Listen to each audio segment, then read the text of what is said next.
Miami-Dade College for today's game between the Palm Beach State Panthers and your home Miami-Dade College Sharks. Hello again, everybody. I'm Jay Hayback, along with my broadcast partner, as usual, Mr. Justin Bresner. Justin, welcome. Thanks, Jay. Looking forward to a great one here.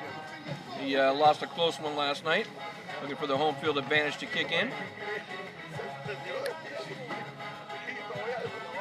And also, our friend, your friend, everybody's friend, the man everybody at Miami-Dade knows and loves, Mr. Steve Hertz. Steve, welcome. Thank you, Jay. Great to be here again. And pointing out before, we had talked about the wind blowing from the west to the east, which is very unusual. So you may see a few more home runs to right field, which is, again, very unusual, as it always blows in from the east. Be a different ball game today. And folks, you're probably noticing we also have Emilio here today working the production board, and Emilio is going to show you our cameras today. Camera 1 is our regular camera behind home plate, which shows most of the action, and that's the one we have always used. Camera 2 will show you the pitcher's mound and first base. When runners get on first base, we will use that one, and then we have camera 3, which will show the batter's box and the third base line. And we will try to use those cameras the best we can today to give you the most possible view of our action. We also, you will notice in your upper right corner, hard to miss it, a gigantic scoreboard, which will have Palm Beach State Panthers and the Miami-Dade Sharks right now showing top of the first inning, and we will keep that scoreboard updated for you as well. This will make it a little easier for those of you who have been watching our broadcast and asking on the text line what the score is. Now you will have it. We still encourage everybody to use the text line. It has been fabulous to interact with all of you at home, and we do very much enjoy that. As Steve Hertz mentioned, today's game is going to be a little different than the games that we have done here, and we've done many of them, because the wind is actually blowing out to right field today, which is something, Justin, you and I have never seen in all of our broadcasts here, and we've done many of them. Typically, the wind blowing in from right field, it is typically a detriment to be a left-handed power hitter on this field. We've seen Nico Martinez, of course, hit many over the left field wall in that corner where the ball does travel very well, but we have never seen a ball go over the right field wall. We have seen a couple of balls hit over the right fielder's head if it's really hit well. We saw Michael Alicea hit one over the right fielder's head, but ordinarily, right field is pure death when it comes to left-handed power hitters. And today, those left-handed power hitters can't wait to get to hit. So we do have a little bit of a different scenario than we're accustomed to here with the wind blowing out. And also, it does, in some ways, favor the Palm Beach State Panthers, who did, in fact, defeat these Sharks last night in Palm Beach. A very close game, finished at 8-7 in 10 innings. And it was a huge game for the standings for both of these teams, because you've got both of these teams basically fighting for that same positioning for the postseason. Palm Beach State, coming into this game, is now 16-11 with a 5-5 conference record. Miami-Dade College comes in at 17-12 with a 6-4 conference record. So these teams almost with identical records, overall records and conference records, as we come into the home stretch. This game is going to really dictate where these teams finish today. So a lot on the line here today as we try to set the stage for you folks at home so that you know how important this game is to both of these teams today. let's talk about the pitching matchup. Yordi Cabrera will take the mound for Palm Beach State today, and it'll be Henry Ogando taking the mound for Miami-Dade College. Yordi Cabrera, 35 2/3 innings pitched, has a 1-4 record, 5.30 ERA, 28 strikeouts against 17 walks, about a 1.5 to 1 ratio strikeout to walk, which we always keep a close eye on here in the South Florida Broadcast Network. That's a stat we look at very, very closely. For Henry Ogando, identical amount of innings pitched, which you couldn't do this if you tried. Also with 35 2/3 innings pitched, much better record, 3-2 record, a 2.52 ERA, and 32 strikeouts against 7 walks, almost a 5 to 1, about a 4.5 to 1 ratio of strikeouts to walks. So the pitching matchup today definitely favors the hometown Sharks. There is no doubt. However, Palm Beach State does come in hitting the ball very well, guys, and that is going to be the ultimate equalizer today with the wind blowing out.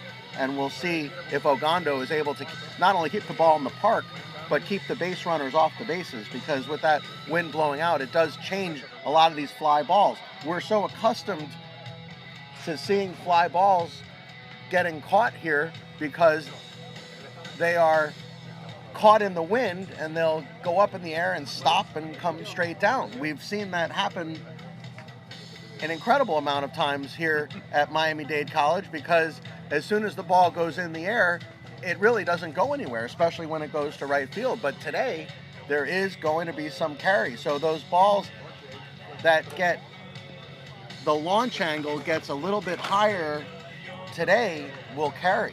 And that's going to change things dramatically. For Palm Beach State, it's going to be Jizjar Florida, the right fielder, leading off. Noah Orlando hitting second, playing shortstop. Andrew Martinez, the designated hitter, will hit third. Mason Doolittle, the catcher, will hit fourth. Joe Smith, the center fielder, will hit fifth and play center field. Gabriel Martinez will play left field and hit sixth. Ray Sanchez will hit seventh and play first base. Jeffrey Encarnacion will play third and hit eighth. Reed Zeitzelberg will play second base and hit ninth. For Palm Beach State, the averages are pretty good, Justin. Five guys over 300. A lot of 300 hitters on Palm Beach State, and they have hit 11 home runs this season. For the Miami-Dade College Sharks, it's going to be David Crawford leading off and playing center field. Jose Bach playing right field and hitting second. Michael Alicea playing catcher today, a little different look than we're accustomed to, and hitting third. Alicea, of course, leads the team in doubles. We try every game to make that point that Alicea has 14 doubles this season. Matthew Stevens, welcome back. Matthew Stevens hitting in the number 4 slot. Matthew Stevens, guys, only has played in 9 games this season, was hitting .467 before we obviously believe there was some type of injury that occurred, and we'll get a little bit of more update on the status of Matthew Stevens and why he missed so many games. But welcome back, Matthew Stevens, hitting in the number 4 slot and playing left field, normally patrolled by Jose Bach. Nico Martinez, the designated hitter, will hit fifth. Moving up to the number 6 slot. This one's an interesting one, guys. Last broadcast we did, our player of the game was none other than Rafael Mansar, the shortstop, who hit a bomb to left field and shocked all of us. Rafi has been moved up to the number 6 slot. We have only seen him hit in the number 9 slot the entire season. So obviously something has clicked for Almanzar and also for Coach Price, who now has moved him up into the number 6 slot. Sujel Arias moves down in the lineup, hitting in the number 7 slot and playing first base. Sujel has been hitting third, Good afternoon, fifth, everyone. all Welcome over the to middle of the Miami-Dade lineup. College baseball So coach. having Today, the Suhel Miami-Dade College in that Sharks number also 7 the slot Palm is Beach going State to be College critical. Coach. Jared Should be a Bickle great hitting match. 8th, playing second base, Also and announced the starting lineup. Richard Nunez hitting 9th and playing third base. Number 5. PA announcer Victor now will take us home. Number 2, Noah Orlando. Number 15, Andrew Martinez.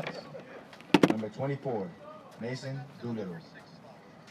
Number 1, Joe Smith. Number 10, Gabriel Martinez. Number 9, Ray Sanchez. Number 6, Jeffrey Encarnacion. Number 4, Reed Zisselberg. And 16, Jordy Cabrera. Head coaches Kyle Forbes, and assistant coaches Mark Dunham, Chris Fahey, Jason Schoen, and Alex Bayo. And now, to announce the starting lineup for your Miami-Dade Sharks. Number 9, David Crawford. Number 14, Jose Bach. Number 5, Michael Alicea. Number 36, Matthew Stevens. Number 23, Nico Martinez. Number 4, Rafi Amansad. Number 2, Suhel Arias. Number 3, Jared Bickle. Number 11, Richard Nunez. And number 39, Henry Ogando. Head coach Danny Price, and assistant coaches Kevin Long, Adrian Morales, and Antonio Alvarez. Miami-Dade College and NGC AA promotes good sportsmanship by student athletes, coaches, and spectators. We request your cooperation by supporting the participants and officials in a positive manner. Profanity, derogatory comments, or other intimidating actions directed at officials, student athletes, coaches, or team representatives will not be tolerated and are grounds for removal from Miami-Dade College. Thank you.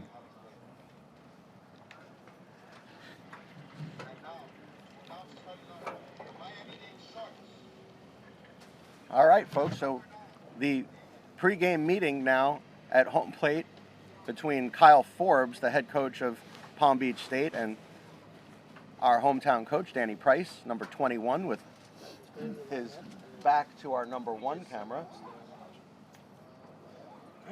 Now both facing sideways. Kyle Forbes wearing number 34 for Palm Beach State. Guys, I can't wait to get this one going. I think I'm more juiced up than the players today because this game just means so much to both of these teams today. And you know both teams are going to come out with their hair on fire today. Well, they should. It's halfway through the conference, and you want to be the number 1 seed at the end of the conference. Miami-Dade's going to take the field. So it is, in fact, Henry Ogando taking the mound. Of course, 32 2/3 innings pitched, 3-2 record, 2.52 ERA, 32 strikeouts against 7 walks. Please stand and remove your hats for the playing of our national anthem.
All right, play ball.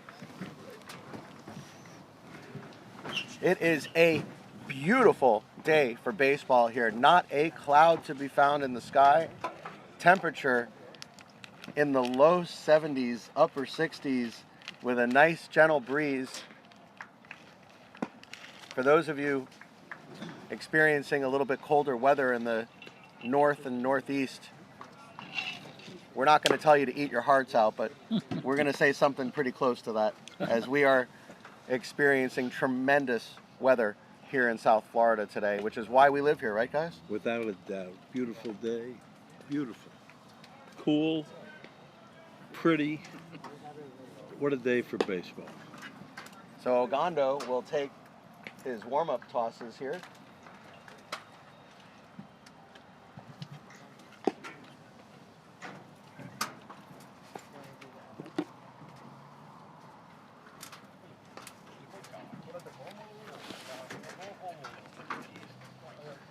And we are just about ready for action. As usual, we have our radar gun right above us here today, and sitting to our right, it looks like, I'm going to say 6 pro scouts here today. Undoubtedly here to watch Ogando and some of the other players. Ogando seems to be bringing it in the upper 80s with his fastball and his warm-up tosses, and we'll try to give you the readings that we get off of the radar gun. There's 87 on that cut fastball.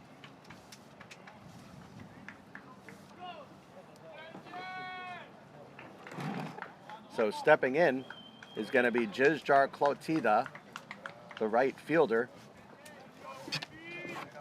Clotida this season hitting .368 with 2 home runs, 17 RBIs, 6 doubles this season. Clotida has been a top hitter for Palm Beach State.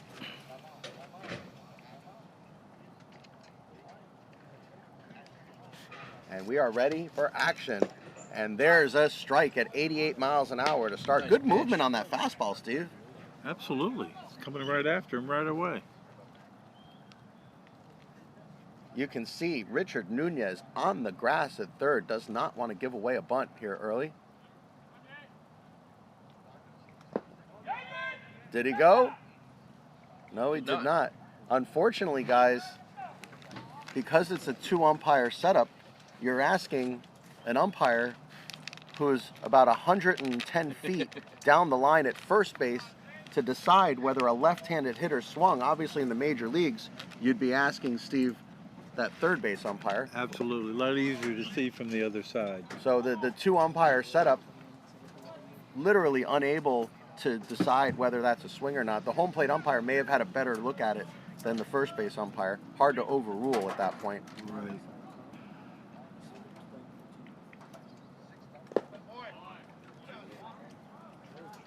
So the count 3-1 to the leadoff batter. Here we are just underway here at Miami-Dade College. Jizjar Clotida, the batter. We are having fun with all of our new toys as we have new cameras. And he did lay down the bunt. Here's the throw from our, and there will be no throw. Great bud, Jay. Great bud. Ogando lost his footing. He did, but I don't know that anybody could have thrown him out.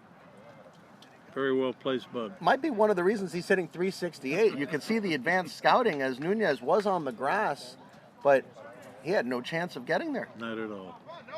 Clotida knew with a 3-1 count that he was going to get a good pitch there to a bunt. little surprising. Usually you'll see him take that 3-1, the leadoff hitter. Well, he knew he was going to get something good to bunt there, and he's obviously a very well-accomplished bunter because he laid that down absolutely perfectly.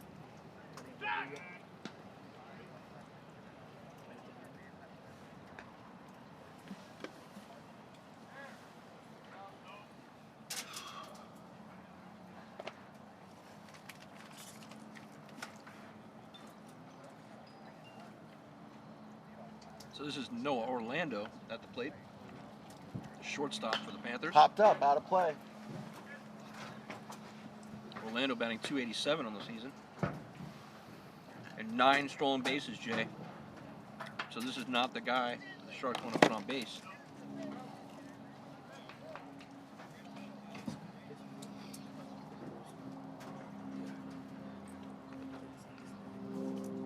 good lead at first base from Clodida.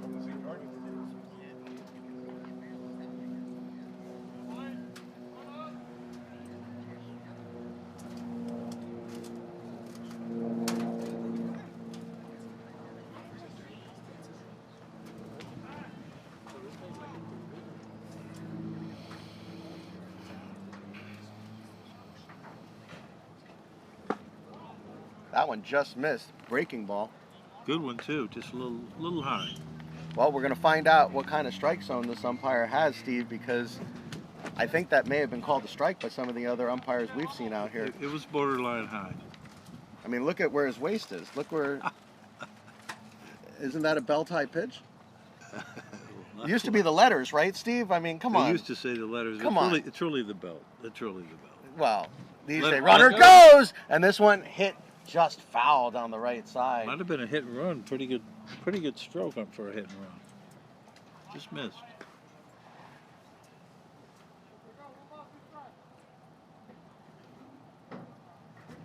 Runner will make his way back.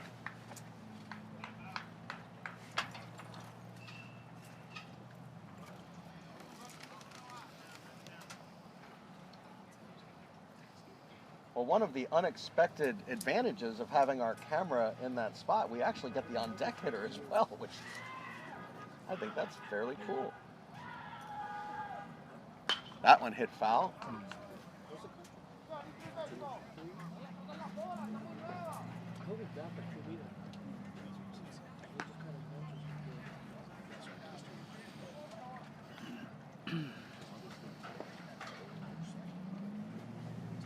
So Jizjar Clodida at first base, as you can see on your camera. And at the plate right now is Noah Orlando, who's being fairly well obstructed by the number 3 hitter, Andrew Martinez. Did he get him? No, he did not. It was close. He didn't know whether to slide or He go in with the sand. He kind of stumbled forward. Let's give everybody a good look at that lead at first base. Could be going. Right back at us. That one fouled straight back.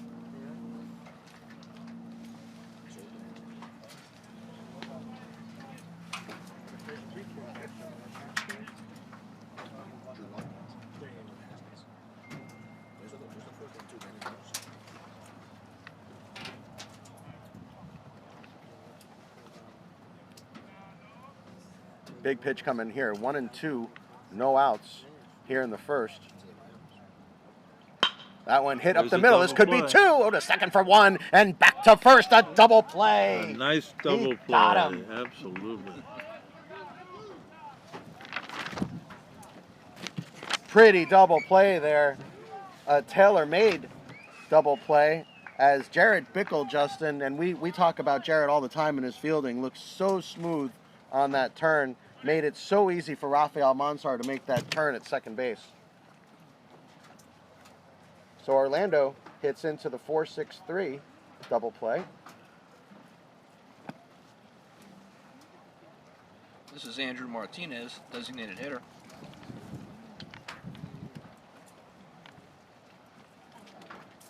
And that fastball outside for a ball.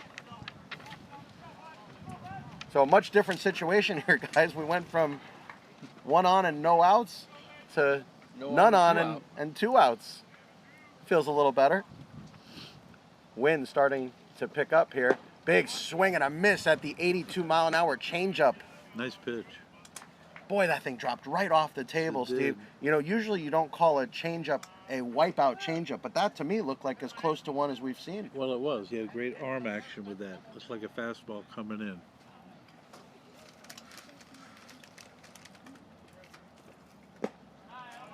Missed low with that offering.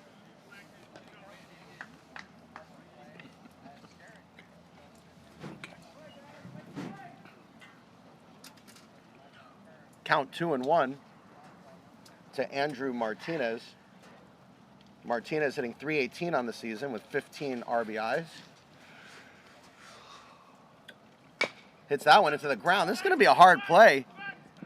Let it go, he says, and he does. It goes foul.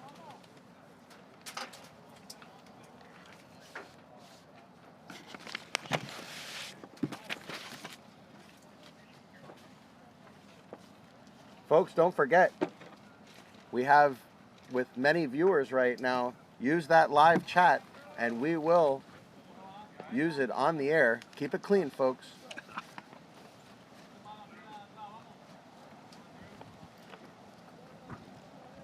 As you can see from our brand new scoreboard, we are in the top of the first inning. Score is 0-0. Ogando quick pitched a little bit there, Steve. That's a veteran move. He's trying to disrupt his timing. Show him different looks.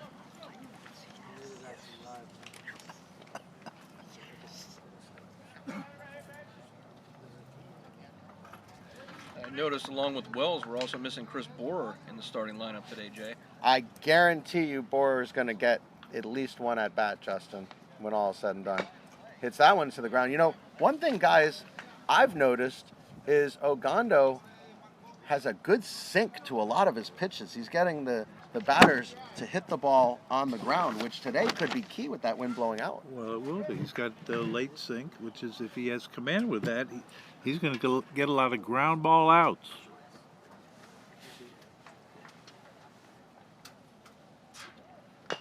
Again, another one.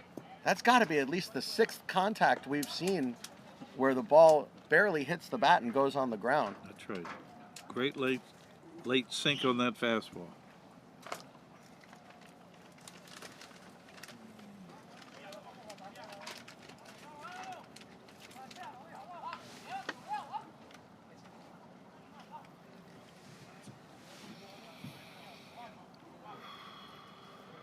Another one, and this time he couldn't catch up to it. He struck him out. Another changeup. A beautiful pitch from Ogando, and Palm Beach State goes down in order, albeit unconventionally. We go to the bottom of the first inning.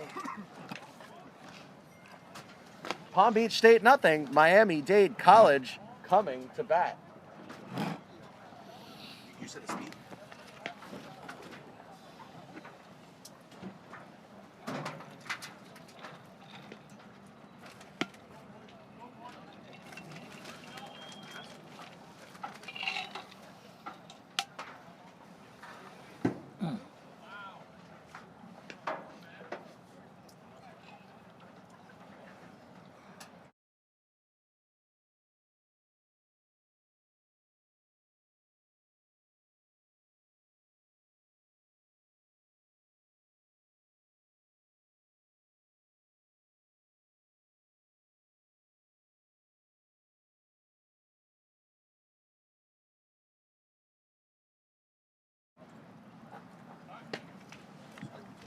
So, folks, a good, encouraging inning for Miami-Dade College in the first inning, and a good inning for Ogando. We're going to go to the bottom of the first inning, and it's going to be the typical 3, the ones we're used to, the ones that start the engine of this offense is David Crawford, Jose Bach, and Michael Alicea. They have been the top 3 hitters in the lineup and the top 3 hitters in getting run production. You know, the run production has come from these 3, and it's not just because of the hitting. They have all 3 of them been excellent hitters, but the reason the runs are coming from these 3 players is because they have that combination. They put the ball in play. They're fast. They're smart. All 3 of them play excellent baseball, and the combination of all 3 of them has been excellent for Miami-Dade College.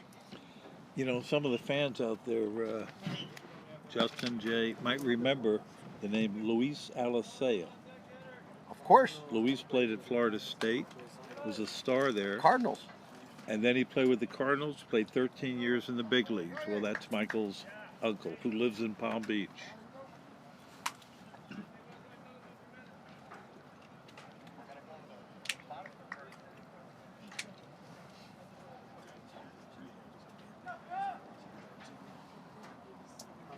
we're glad that Candy Long could join us. And Candy asking if we lost our audio. We did not.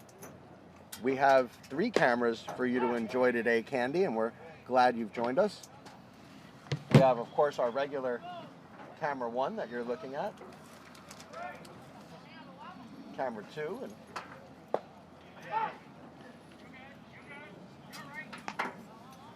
camera 3. We have Emilio running the board today to give us all of the action on these different cameras. And of course we have the scoreboard. Fastball missed away. Count 1 and 2 to leadoff man David Crawford. Crawford has been on fire lately, hitting .261 on the season, but he has been on base a lot in the last several games, scoring many, many runs in the games that we have been doing for Miami-Dade.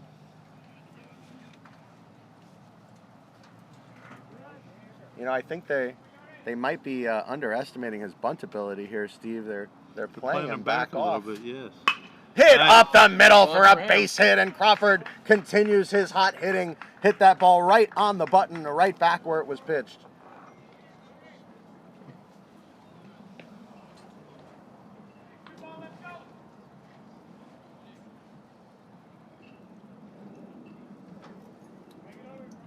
So now, with Crawford at first base, it's going to be Jose Bach stepping in, number 14.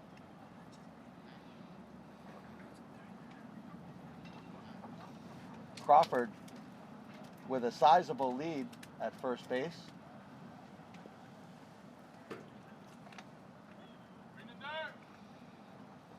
Curveball in for a strike. That one at 79 miles an hour, but he left that one up, Steve. I don't know if that's a pitcher's pitch right there. Well, you know what? It was really a late breaking slider, and that's hard to hit. It wasn't a true curveball.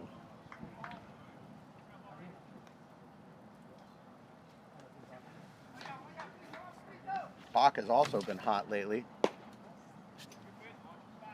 hitting well equally left-handed and right-handed this season for Miami-Dade. Bach hitting .274 this season, 9 RBIs.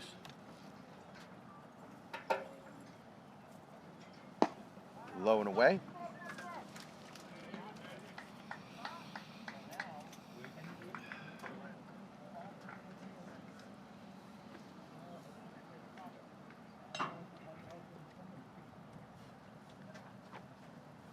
Big pitch here, 2-1. And he hits that one hard into right field for a base hit. Rounding second and on his way to third is Crawford. He will get in easily, and it is now first and third. Guys, this is exactly what we were talking about. Absolutely. The combination of the hitting and the speed and the mental smarts to run the bases, all of those were just on display right there. It worked well. It worked well. He got a 2-1 fastball in his zone, took advantage of it. So now we've got Jose Bach at first base. We've got David Crawford at third. and coming to the plate is Michael Alisea, which is the man you want to see coming up in this situation with no outs and runners at the corners. And he hits that one hard up the middle, and that's going to be a base hit. RBI. Took advantage of a first pitch fastball right in there. He was ready to hit. He stepped into the box and had his hitting shoes ready to go. Absolutely. Good job by Michael Alisea. So the Sharks lead 1-0. All 3 batters, just as we highlighted in our pregame, doing exactly what we've been seeing, which is producing hits, producing speed, and producing, more importantly, runs. Absolutely. So here's our first look at Stevens, Jay. We have Brittany Smoliak saying, "Let's go Panthers."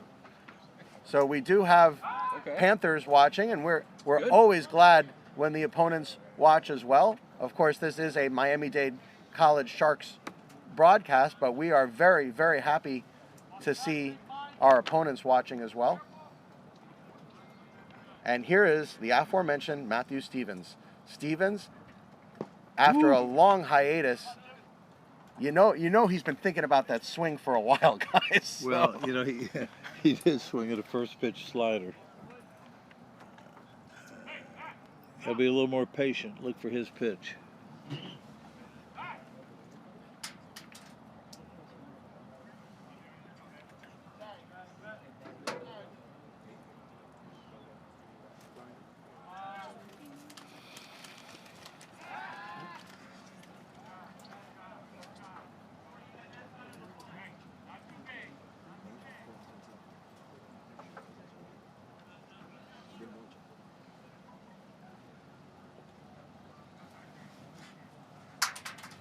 Going to bunt! Are you kidding me? Little surprise there. After so much time off and runners on, he goes to bunt. That's got to be the last thing Palm Beach State was thinking there. Absolutely. Boy, I was crossed up, I got to tell you that. Surprised everybody. Folks, runners at first and second with no outs. And he does go to bunt again with 2 strikes. Interesting. Interesting. Your number 4 hitter?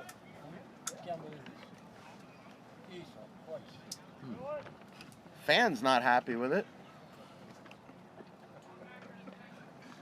Well, here comes Nico Martinez. Well, look for Nico to get that bat out now.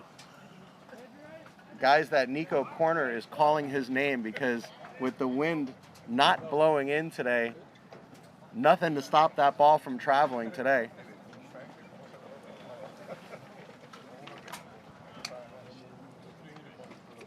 Oh, And he yeah, hit him! Didn't want to do that. Jeez. No. That'll load him up. So Martinez will Plunk. take first the hard way. And here comes Rafi.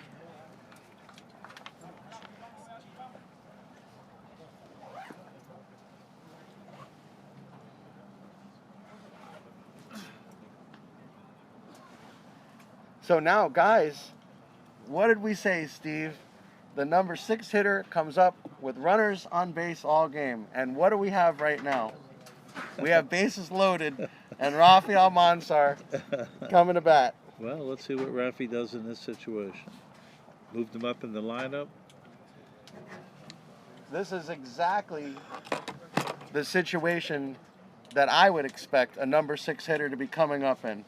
You would hope so. Bases loaded, less than 2 outs, a chance at the very least to drive in a run with a fly ball, or at most to start driving in 1, 2, 3, or even 4 runs if Rafi can get a hold of one here like we saw Right. in the last game. Well, you know, Jay, the last few games, Miami-Dade has scored 3 in the first inning. So here comes Rafael Mansar. That's true, Steve. That's very true. Inside for a ball. Again, we've got Jose Bach down the line at third base there. At second base. And that one It's the hit pitcher. the pitcher. Is he going to make a play? He's got to be safe. He's got to be out. They called him out. Are you kidding? It'll score a run. He And ran they're right calling for into the him. trainer quickly. Rafi finally gets the opportunity to hit with runners on, and that's a disaster. Not only is it a disaster that he was safe. I mean, I got to tell you guys, clear as day from where I'm sitting, he was safe. But now we have a bigger problem here because he's not getting up. And it was really hard to see what happened there. Well, the first baseman was in the air when they made contact. Rafi's getting up.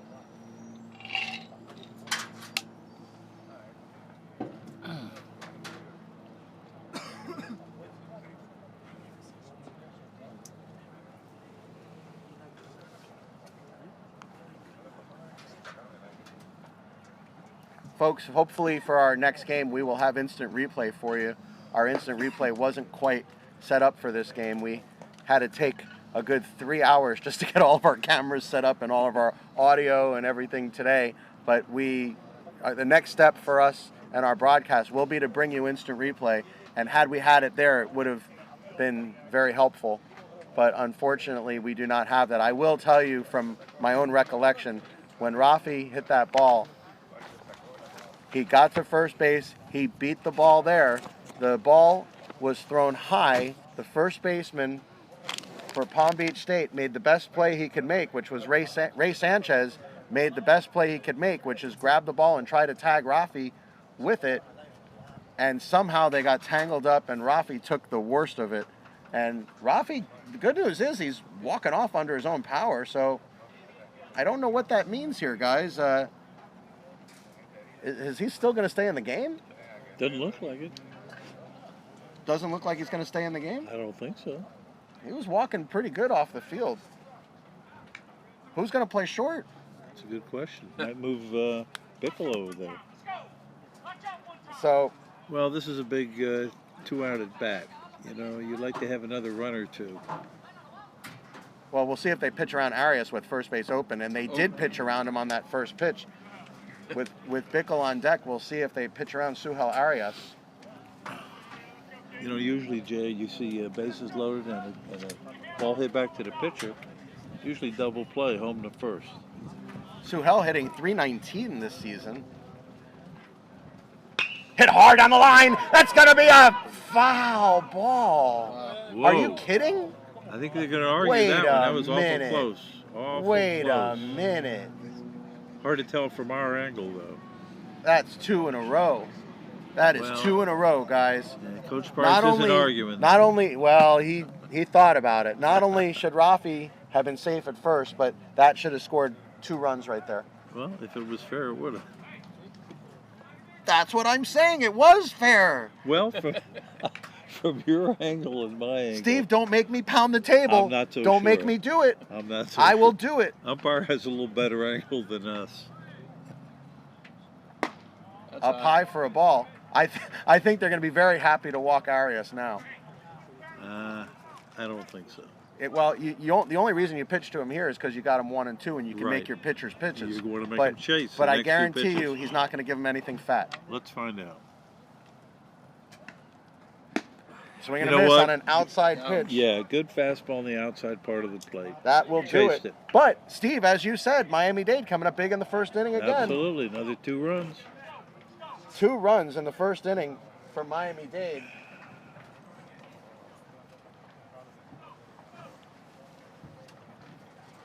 And Miami-Dade leads 2-0. Not 3-0. Let's Well, we'll get that take one 2. back.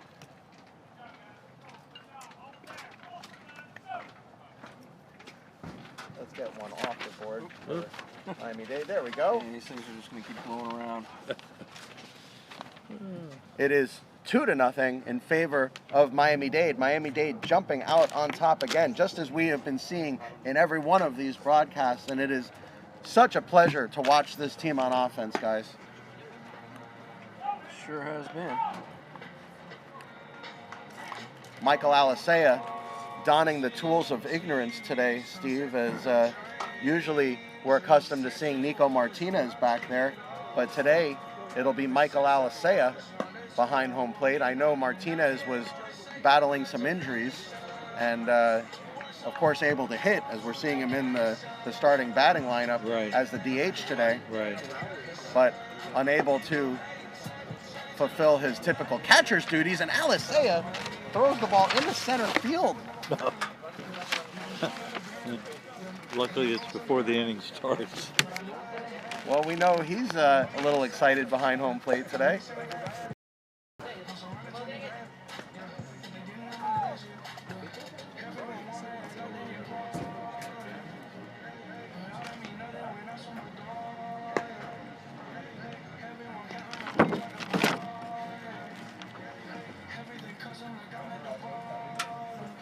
And as you can see, folks, we are having fun with our new 3-camera setup here at Miami-Dade College.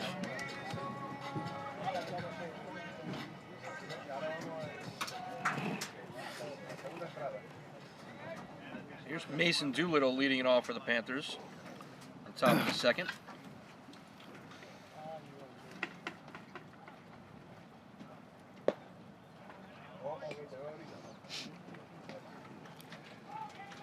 Pitch swinging on a strike. Mason's considered one of the best hitters and catchers in the conference this year. Well, he is batting over 300. And a very good defensive catcher. Oh, almost got hit by that one. Standing on top of the plate a little bit, Justin, and with that breaking ball, that slider, and that curveball of Ogando, it's going to test that little area, Steve, of where the batter stands and where the ball breaks. And I want to rip to left field. It's going to get down for a base hit on his way to first. That was quite a shot Going by to Doolittle. second. Going to second now. And he'll stay there. So a stand-up double for Mason Doolittle, who... And that's why Mason's such a good hitter. That was a pretty good fastball inside part of the plate. He got his hands in and he just threw his ripped hands right to the ball. Quick hands. Good swing.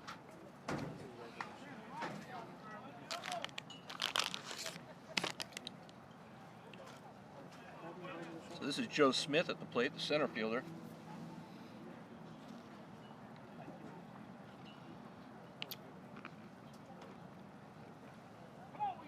Dominican Republic cheering on Rafael Mansar as usual. Yocasta Santos says, "My baby Rafael Mansar." Huge, huge fans. Oh, And bunt. they're going to go bunt. Wow. And up in the air, Oh, he it's could gonna not get through. catch it. It's going Oh, that has all gone wrong. Well,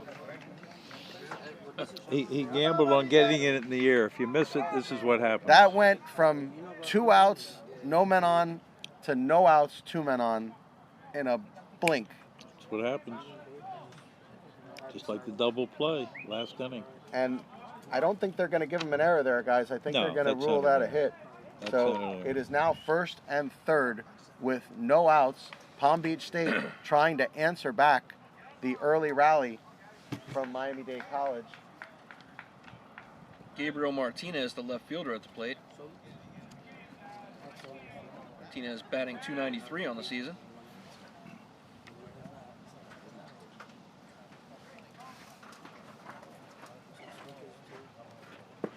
Big swing. What did I miss? What just happened? We got a base hit. They scored a run? Yep. They scored, yeah. Hard hit ball in the First hole. and third. This is Ray Sanchez, Ah. first baseman. And he's going Runner to steal goes, second and now. he'll get second base. We apologize for the technical difficulties. We are back online. They didn't waste any time trying Palm to steal Beach State second base. did score. So the score now 2-1. Panthers with 2 on and no out.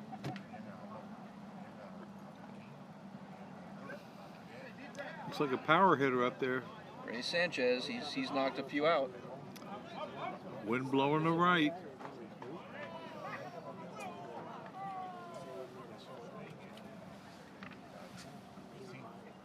Oh, Good changeup. nice He's pitch. getting away with a good arm action with that changeup. These guys are chasing it.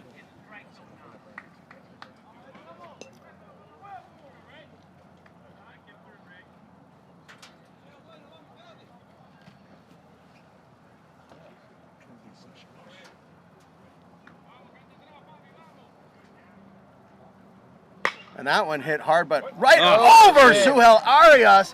1 run will score, 2 runs will score. Wow. A base clearing single.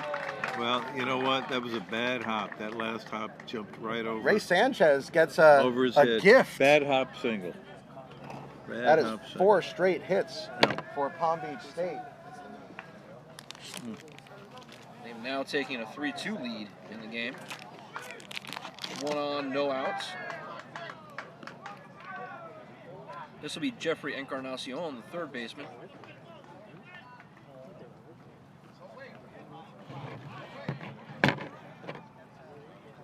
It is now 3-2 in favor of Palm Beach State. We'll get our scoreboard back up momentarily, folks. That one's in the dirt, but it stopped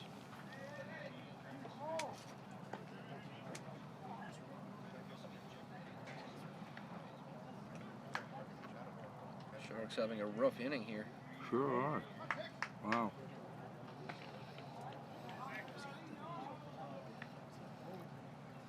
Third base still looking for a bunt.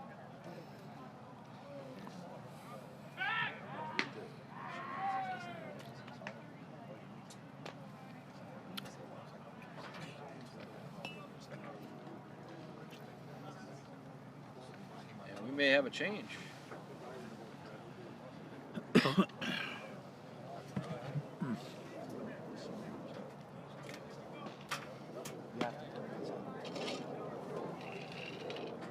So a meeting at the mound. Here comes Kevin Long. They're going to take him out. We are going Wow. to have a change. Quick change. So Ghana's going to head out.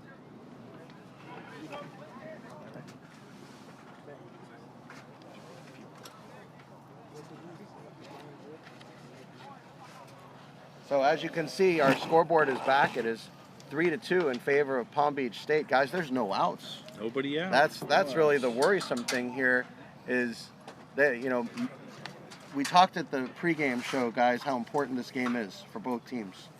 And I think Kevin Long taking out one of his top pitchers early in the game with only a one-run deficit shows you how important this game is today. Without a doubt. They have a good bullpen, though. Got some good pitchers in that bullpen. It looks like this is Joseph Sanchez, number 24. We've seen him plenty of times, Justin. The tall lefty.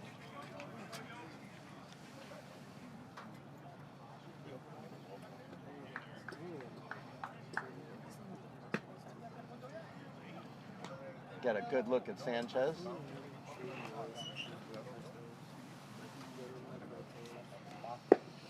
I'm sure the Sharks didn't think they'd be making a change this quick. As we are pretty only early. in the top of the second inning. But the Panthers have just been knocking the ball all around. Well, also, it's a good excuse to get those left-handed bats out of, not out of the lineup, but, you know, out of a position of danger for the Sharks.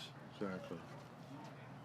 So now this heavy left-handed lineup for Palm Beach State is going to have a left-handed pitcher on the mound.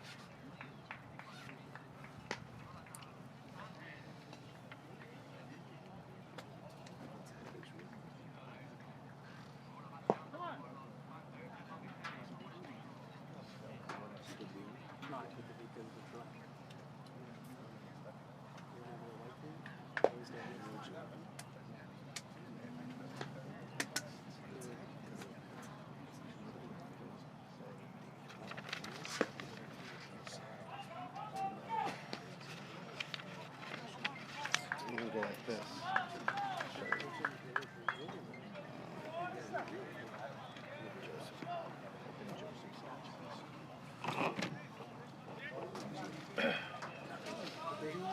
Really need to try to turn two here. As there are no outs. Ray Sanchez over on first base. Well, they're really looking for him to pull. Look at third base, almost in Yes, they almost are. in shortstop. Almost playing the short. Jeez. They're really looking for that bud. Encarnacion showing it to him. With that defense, Justin, it's a great opportunity to fake a bunt and do a slash. So Inside out the ball to the left side, and I guarantee you 70-80% of the time it's going to go through. as you can see, folks, Joseph Sanchez has come into the game for the Sharks.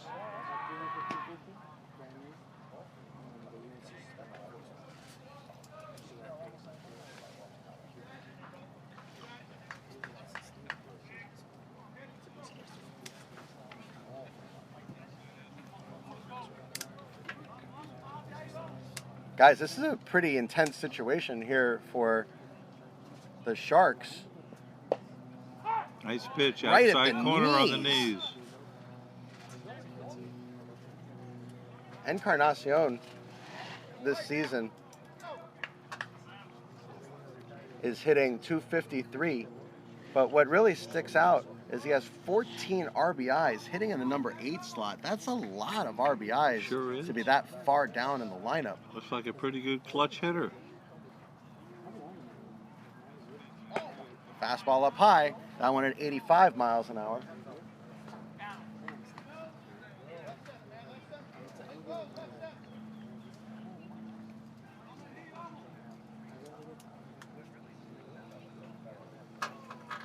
We'll see how aggressive Palm Beach State wants to be here.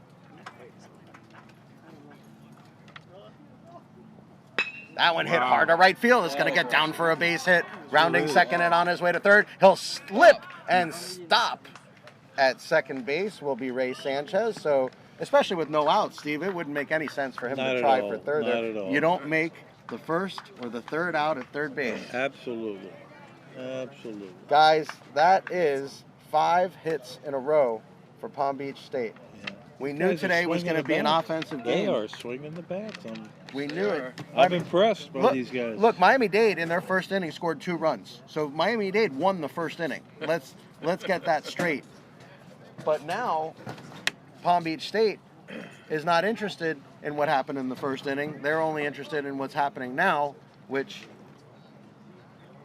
is a rally for them as they have put up 3 runs here in the second inning and have no outs with 2 runners on base. So they're not done yet. This is Reed Zitzelberg. The number 9 hitter. Here's a throw to second base. He's going to be safe at second. What do you think, guys? You going to bunt here? Bunting situation. It is absolute. No, it's absolutely a bunting situation. You got the number 9 hitter. You got first and second with no outs. If ever there was a bunting situation, Steve, this has to be it.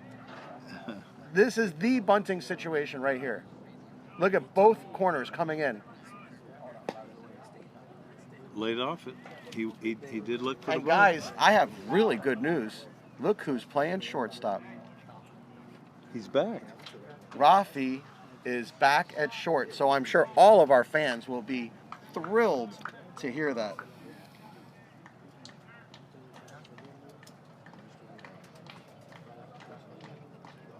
Yocasta Santos says, your sister is with you, Rafi, and we are with you too. Big swing at the curveball. Look at the movement on that 75-mile-an-hour curveball Nice from breaking Santos. ball. And he fooled him. He swung at it. Faked the bunt. It looked pretty good there. No, but Oh, you're saying fooled him that he swung. that he swung. I thought he'd Yeah. bunt again. You never know. Yeah, the coach took it off. He might bunt right now. Kyle Forbes He's got him guessing. playing aggressive baseball right now. Yes, he is. Fastball, missed low and away. Cannot walk him here, guys. Well, Cannot walk him. He's also telling him he's not going to bunt. He didn't look to bunt at all. Important pitch coming up here. Probably the most important of the game so far because it's a 2-1 count. And he gave him a fastball on the outside part of the plate, 84 miles an hour, and that was a strike at the knees. Yes, it was. On the black. Unhittable pitch. Even if he puts that in place, Steve, Right. it's not going anywhere. I'm a little surprised, though, guys, that he is not bunting in this situation. I was too. I'm really surprised. I was shocked. I was sure he would be bunting. He might hit it, get a hit, but he could hit it in double play, too. Well, let's hope. That Ball gets away. They got a break. They got a break there. Sanchez does cover home. So Full count not now. only do they get the runners over, but they don't have to give up an out to do it now. So Exactly not right. bunting actually was a brilliant move by Forbes. As it turns out. If you want to play revisionist history. Now Palm Beach State with runners at second and third, which is what we would have had with an out. That's right. And now there are no outs. Let's see what he does. Popped out of play. So the count is full with no outs. First base is open, guys, so it's not out of the question to walk him. But then you've got Jizjar Claudida, who's been hot, who already has a hit in this game coming to bat. Oh, and he left it up high and not even a chance to swing at it. Oh, boy.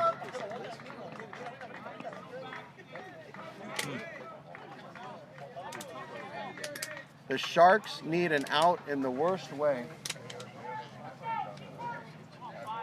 Got a big lefty up there now. This is the leadoff batter, Jisjar Klotida. He did start off the game with a single last inning. Low for a ball.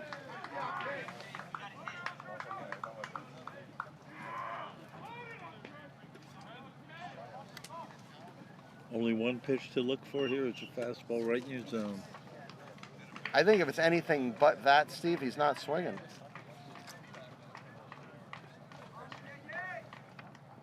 And it's low in the dirt. No. No advancement. But, guys, it's now 2-0, and you want to talk about zoning your pitch. Yep, This you is sure do. This is the situation of all situations to zone your pitch. If you don't get your pitch, you don't. You got a swing. hitter's count. You got bases loaded. You got Absolutely. no outs. This is the worst case scenario for the Sharks right now. And no one warming up for the Sharks that I can see.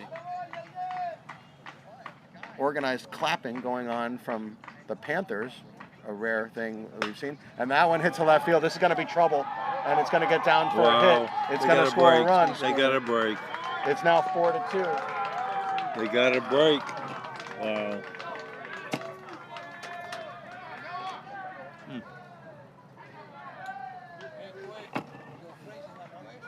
Still no outs, guys. They're going to hit around, Jay. They already basically have, because now coming up is Noah Orlando and then Andrew Martinez, and they still have no outs. Unless there's a double play coming, they will hit around. Right. It is 4-2 in favor of Palm Beach State. Guys, we're still a double play away from stopping the bleeding here. Right. This is what they got to have. Strikeout, pop up, double play. How about a 1-2-3 double play? A ball back to the pitcher, Well, those throws it to Alicea, who throws it to Arias. What do you think? A Happy- 1-2-3? happy wishing. A 1-2-3 double play? Would be nice. Oh, Or how about a line drive to Rafi, who steps on second and throws to first for a triple play? Popped up. Could going be a foul. play. No, the Going- wind is going to going blow it foul. out. Yeah. Noah Orlando in the first inning did hit into a double play, so it's not quite so wishful thinking. There is some reality base in there. He's already hit into one in this Well, game. let's have two. Hopefully he can give him a run. Let's get 2 outs. Get out of the inning. One more run. There's the aforementioned Orlando. And that one Good in for a pitch. strike.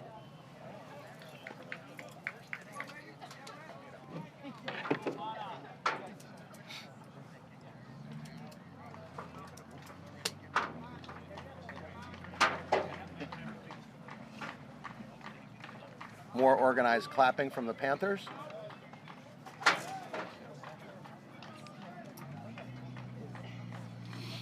Trying to create a home field experience for their players.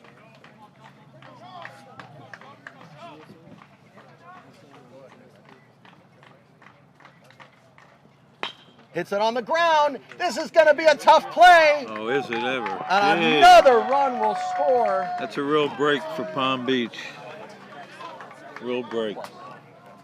Wow. Guys, that is, get this, the 8th straight hit for Palm Beach State. 8 hits in a row? 8 Yeah. hits. Well, I apologize. No, there it's was a 7 walk. hits and a walk. There was a It's walk. the 8th straight base runner, 7 hits and a Wow. walk. It You all know- started with Mason Doolittle, who, by the way, is on deck, with a double who scored. Joe Smith singled, Gabriel Martinez singled, Ray Sanchez singled, Jeffrey Encarnacion singled, Reed Zitzelberg walked, and that was a critical walk, if you remember. Jisjar Clodidas singled, Noah Orlando singled, and now it's Andrew Martinez completing the 9th batter of the inning. It is 5-2 in favor of Palm Beach State right now, Big Good swing and a pitch. miss on Good that pitch. one. and I would say no end in sight, but we're always a ground ball away from. Well, and Sanchez finally up in the count for a change. So now he has some options. Yeah, make him chase here. Brittany Smoliak says, "Clap it out, guys. No one better than the beach." So she can hear it. Yeah, they are clapping it out. Fastball up high. Sanchez having a problem with locating his pitches, Steve. Well, he tried to get him a chase on a high fastball. I don't know. I don't know if that's a pitch he's going to swing at. You never know with 2 strikes. Some guys get a little too anxious. Now watch a changeup or a breaking ball here. I'm concerned about waste pitches because Sanchez has not been locating very well. Yep, might have gone. And again, he went for Might have gone. the wipeout curveball Yep. and didn't offer. And now, Steve, you find yourself 1 pitch away from a full count. You do, and as a hitter, a left-handed hitter against a left-handed pitcher, you got to stay back and think the other way. You got to let it get deep if you're a hitter.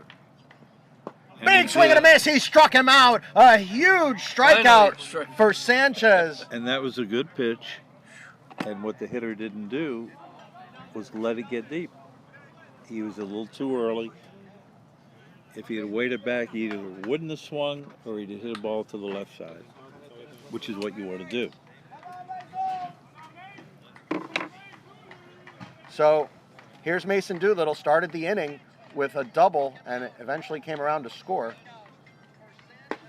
Lays off that high fastball. Well,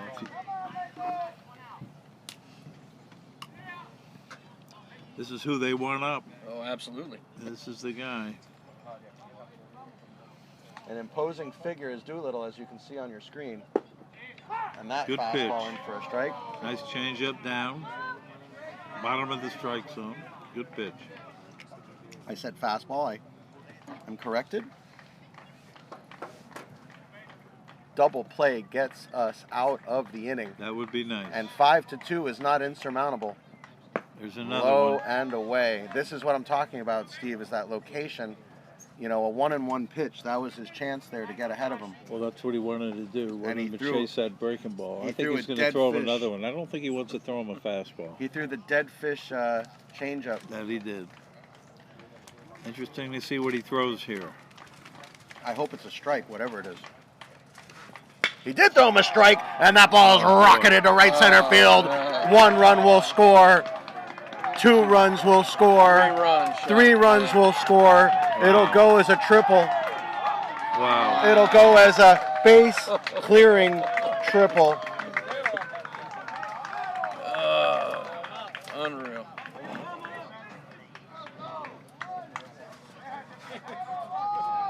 They have all come home, folks. He has hit a double and a triple in this inning. Wow. It is now 8-2. This is why he's a good prospect. He took a fastball outside part of the plate, drilled it to right center. Took out the starter. It's still only 1 out. Ogondo took him out.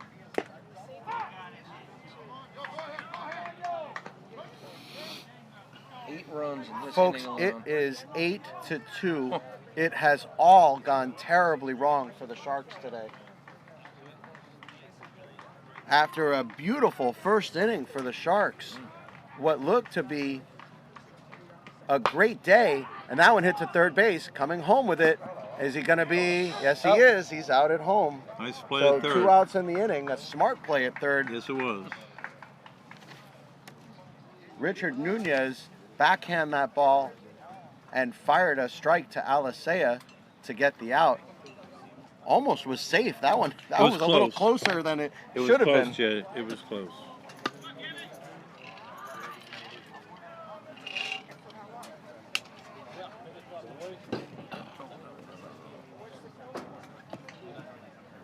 Gabriel Martinez at the plate.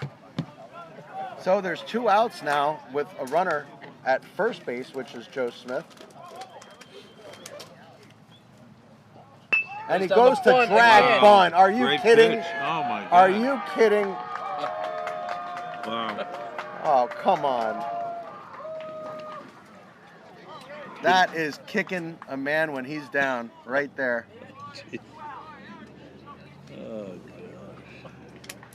A drag bunt. That is Martinez's second hit of the inning. It is, and Smith now over to third. Ray Sanchez looking for his second hit of the inning.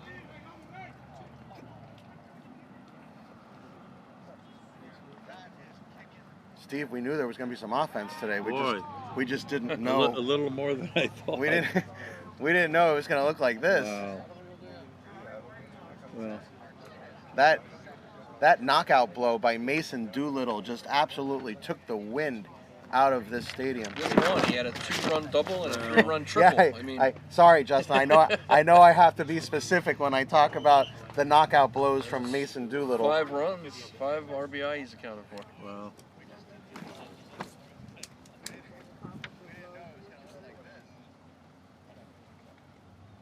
Curveball, yes he did.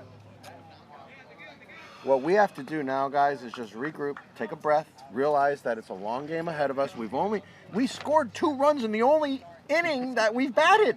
So this isn't that bad. It's a long this game. This isn't that bad. Don't be surprised if they come back. They can swing the bats. I'm They can looking score at, a bunch of runs and come back. They just have to hold them from here on out.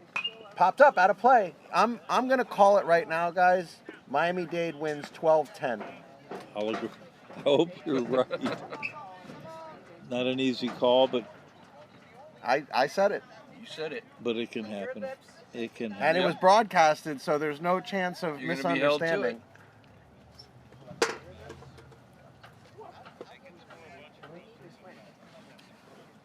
Nice Big pitch. swing and a miss. He struck him out. That will do Finally out. Finally out of this inning, Jay. All right, was- so counting that up was the something. runs in my book, I can look at the scoreboard and count them, but counting them up in my book, oh boy, what a mess. 8 runs. And not only that, but Justin, they ruined our book because they made us go into the 3rd inning for the 2nd inning because they batted around.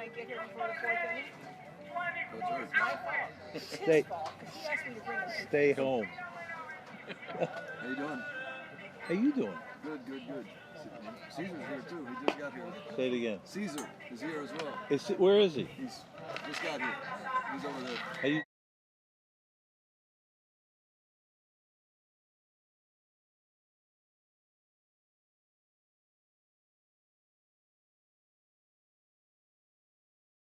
I'm trying to save it, but it's just resetting though. It doesn't turn off.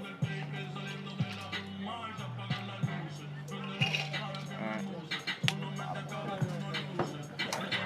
Guys, I need something after that last half inning. What do you need? I don't know. I think I need some Alka-Seltzer? maybe some Advil. I don't know what I need. How about a pina colada? Well, Maybe 6. maybe after the game. You know, we got to remember we're working here, Steve. This is not pina colada If time. you're mixing them up though, I'm asking Nico. I am not Harry Carey. I am not Dandy Don Meredith. Ooh. And not Howard Cosell. And I am not Howard Cosell, although, you know, we could do worse in terms of the broadcast sense. Howard, of course, is the king. And anytime you bring up his name on hallowed air, it has to be with reverence.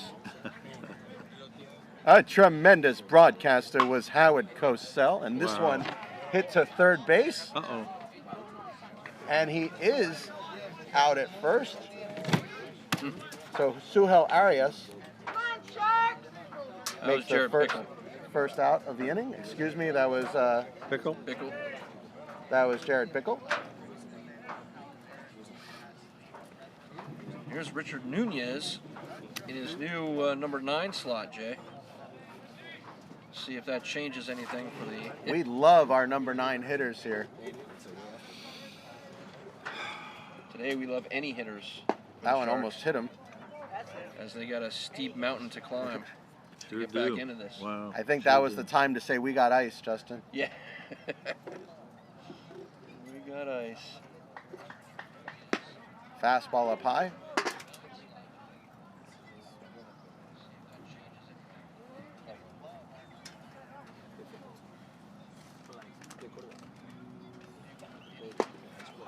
That went in for a strike.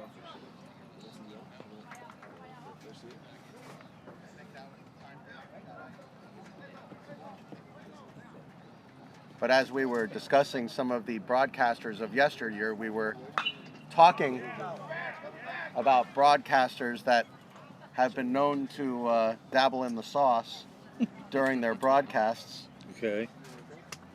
And we here, Steve, have to keep it clean. So none of that here today. But like I said, when you talk about the greats of yesteryear and you talk about Keith Jackson, you talk about Howard Cosell, you talk about the pioneers of this industry.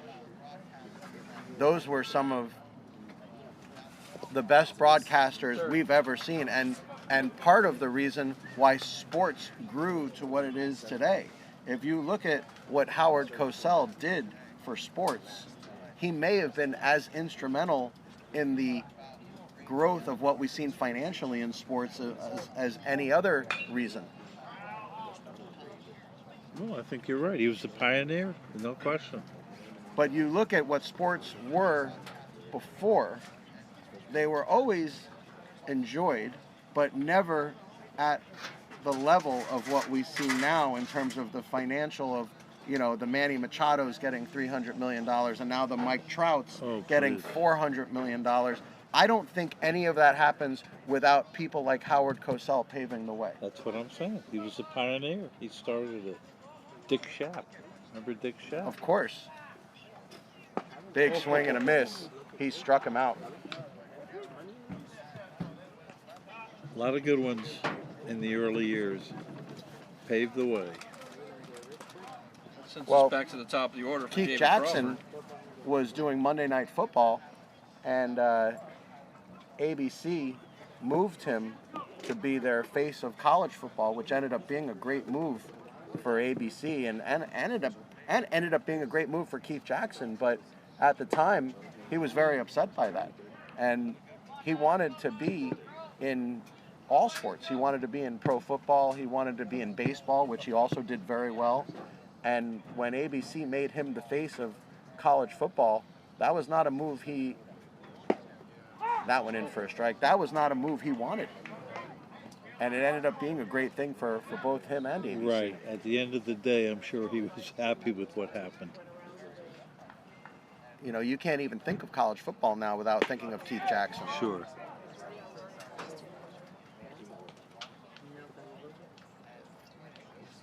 But if you look at the early days with Howard Cosell and the way he helped make Muhammad Ali the star that he was, Ali, of course, was his star would shine bright either way. Bach with a grounder to second, easy play, and that will do it.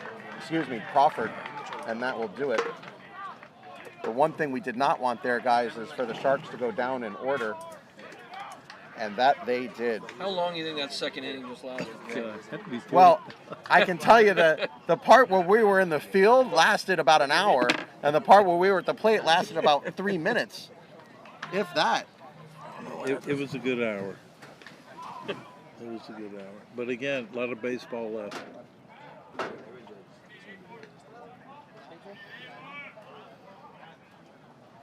And the Panthers put up 13 in that inning. So 16 total batters between the two teams.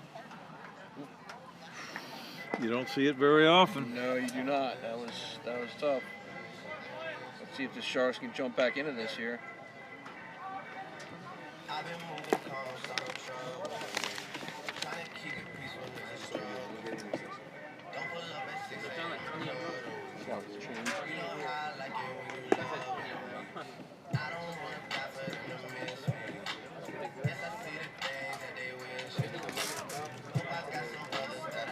And here, guys, we take out all our brand new toys.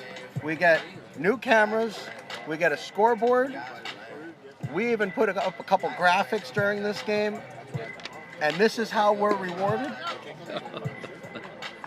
It's the way it goes sometimes.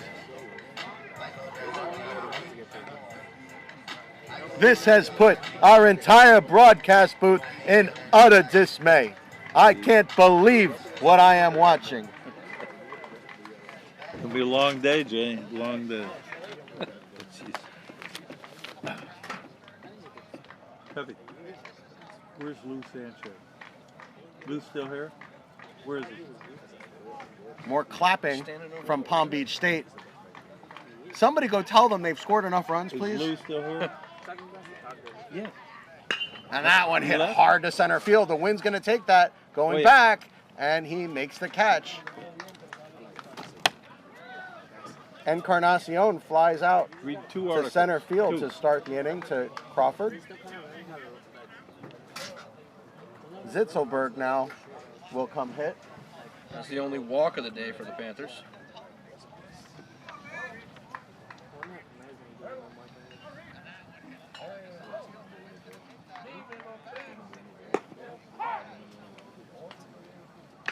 First pitch in for a strike. We need this game to settle down a little, guys. We need to get into a rhythm and Need a get quick 1, back 2, to- 3. And Nice that one in pitch. for a strike. And get back to the momentum, because really baseball, Justin, you and I talk at length about the momentum of baseball. And no matter how many runs you're up or down, momentum may be even more important than the scoreboard. Very true. Right now, it's all going the Panthers' way, though. So the Sharks got to do something to sway it back. in our 8 favor. runs on 10 hits in the first 2 innings for the Panthers. And remember, the Panthers were sent down 1-2-3 in the first inning. Right, they did have a So- single, but then the double play countered that. They went down 1-2-3 So in the 9 first hits inning, in the second inning. and somehow it all went terribly wrong in the second inning. That one hit up the middle. It's going to be a hard play, and there'll be no play. It's a base hit. Zitzelberg hits the ball hard up the middle for a base hit. Rafael Mansar maybe hobbled a little bit there, Steve. You see him You know the what? way he's walking? I didn't really catch that, but you're probably right. He took a blow at first base. So we don't know if Rafi's 100% of their shortstop. We do know that he's got guts and determination. That we know. Absolutely. I can tell you with that one, I actually have the Panthers with 12 hits now. So now with 1 on and 1 out.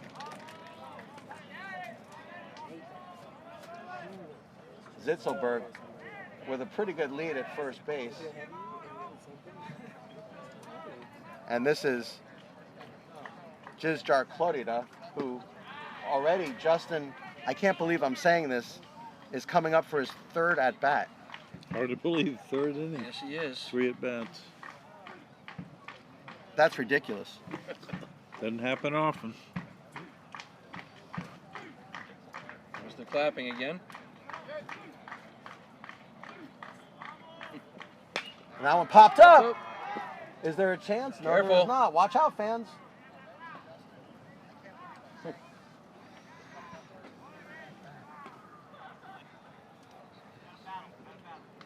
We have cameras all over the place here today, folks. And they're all in very precarious positions.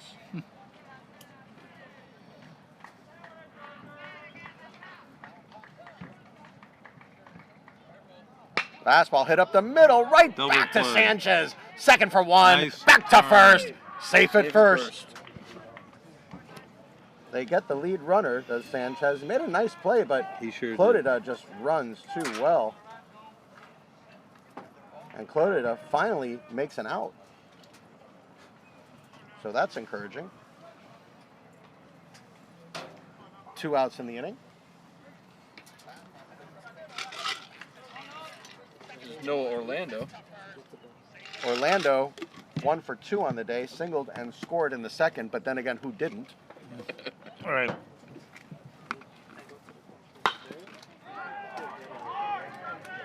Hurry. Did he make the catch? No. No, he did not in the second collision for Rafi. And Rafi is down. No, he is not. Nope. Tough play. Well, guys, Matthew Stevens just got back on the field, and he was the one who was down.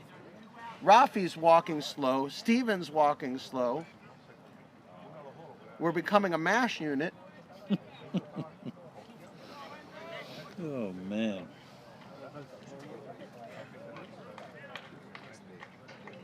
Palm Beach State is beating us up on the scoreboard and on the field somehow. And baseball is not supposed to be a contact sport. Nice curveball, 73 miles an hour in for a strike. But somehow, there is a lot of contact going on. Sir? Sir? Nice pitch.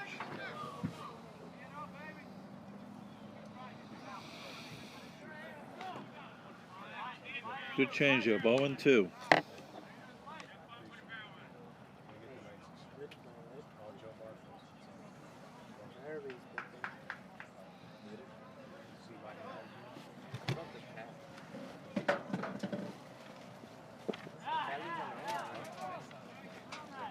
Missed low with that offering. I'll feel so much better if we can get out of this inning with no runs, guys.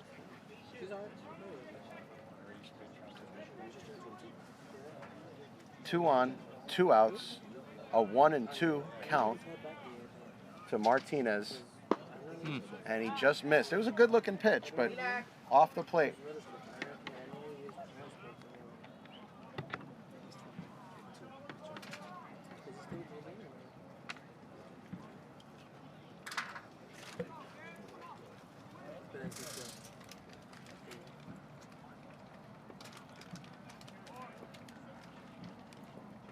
Oh, no. Is that going to get down? Oh, no. It is. Oh, no. And this one's going to come home, and No. it's going to get by. Block That's going to it. knock our camera. Oh, you Two got more people over. Oh, boy. unbelievable. Seeing eye single. Wow. Now 9-2.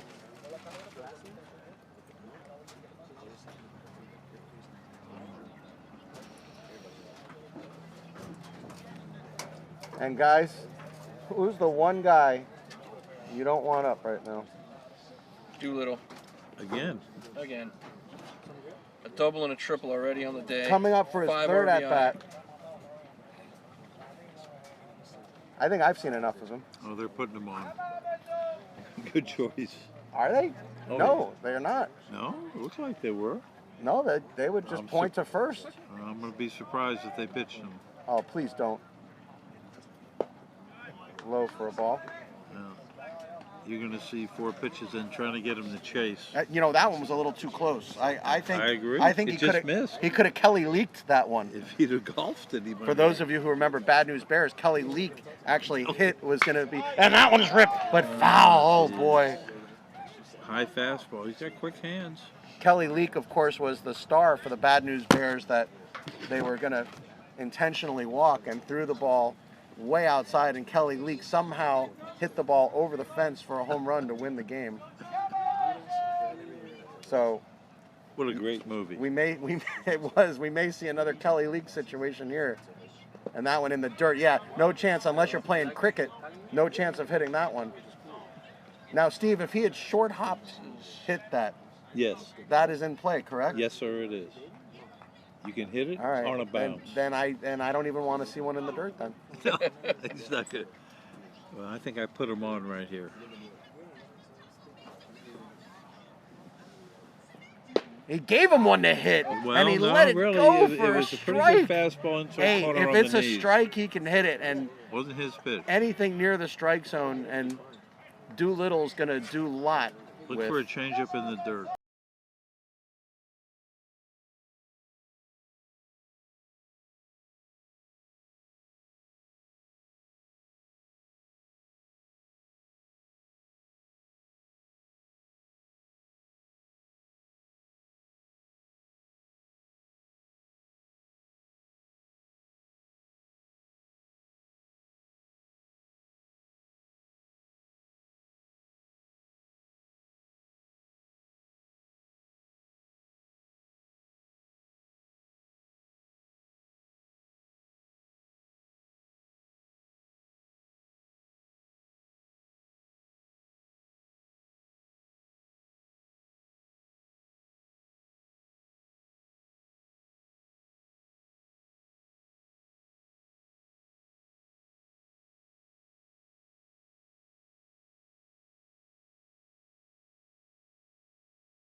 He said everything. Like, Yep. Everything.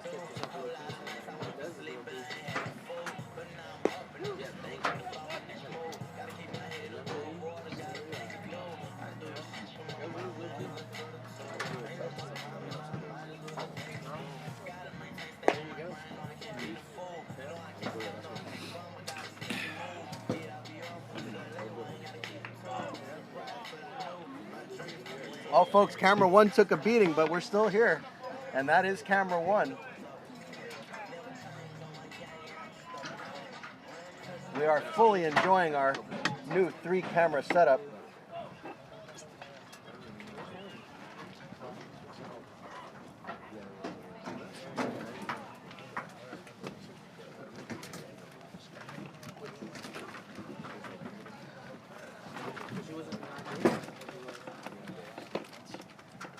Outside, ball 1.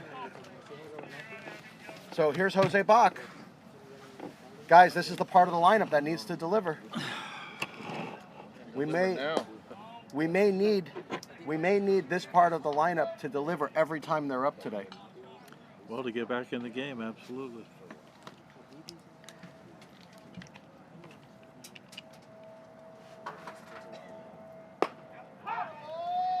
In for a strike. Can't blame him for looking at that one. Try to get a 3-ball count.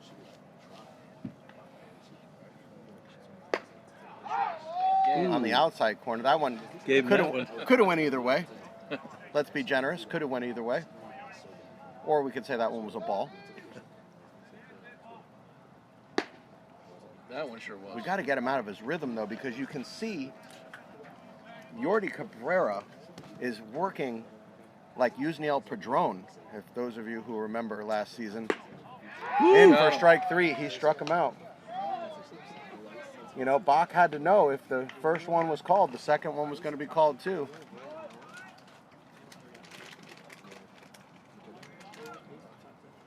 And just to talk about Yusniel Padron, the reference that we're making there is we used to talk, Justin, you and I, as we got to see him several times last season. He used to pitch like his hair was on fire. He would get the ball and would be back on the mound, and the ball would be coming back at you again. And Michael Al say it's a weak ground ball to short, flips it up and throws it over, and he gets him at first. Boy, that was another close play. You know, when things are going wrong, it seems like the umps are against you too.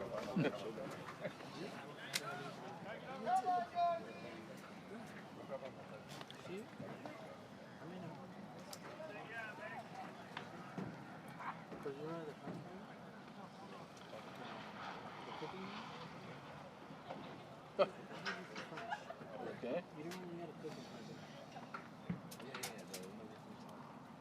So here's Matthew. That one hit right back up the middle, and that's a base hit. You know, but whoa, boy. Well, he's got to be glad it's a base hit because that would have taken his head off. Welcome back, Matthew Stevens, with his first hit in quite a while.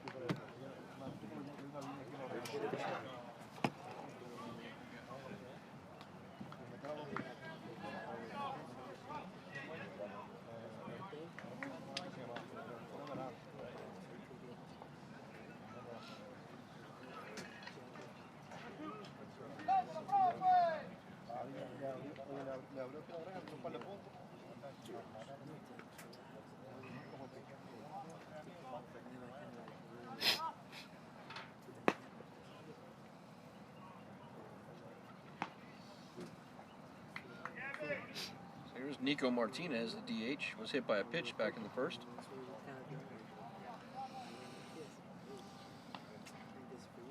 And we are enjoying our new toys here, folks, as we are showing off all of our different camera angles. That one popped up and popped back.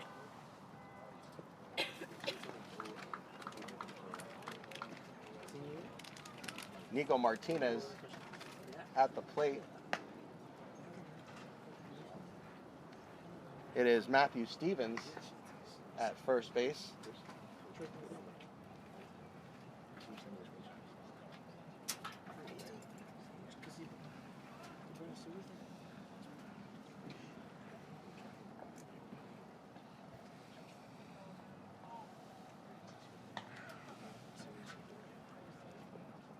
Big swing and a miss.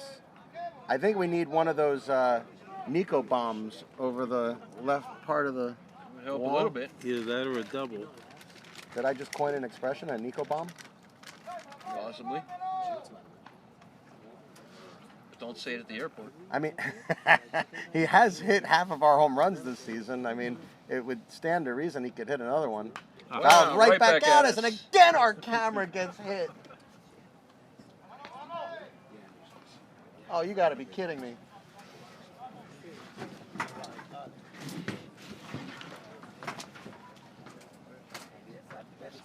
Knocked it loose. Yeah, it shook it out of position.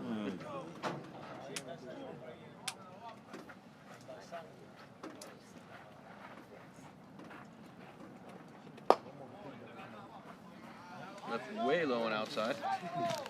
Count 2-2 down to Martinez.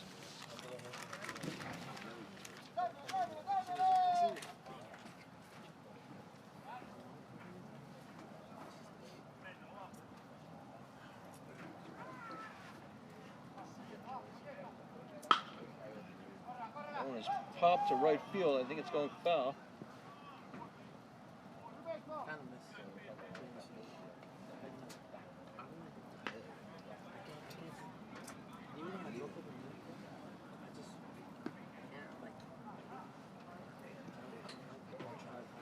All right, now guys, leave my camera alone.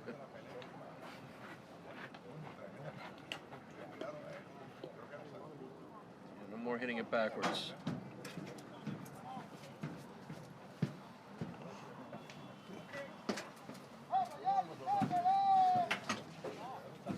This is the only exercise I get anymore, guys. Going back and forth to my camera. Ooh, In for strike 3, he struck him good out. pitch. Another questionable pitch. Well, corner on the knees, pretty close. 2 strikeouts looking in the inning, neither of which look like strikes to us. And I speak for Steve Hertz when I say that.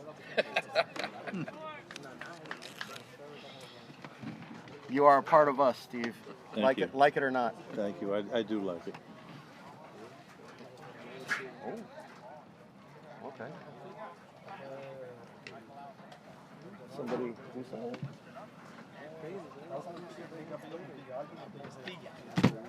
Oh, duty calls.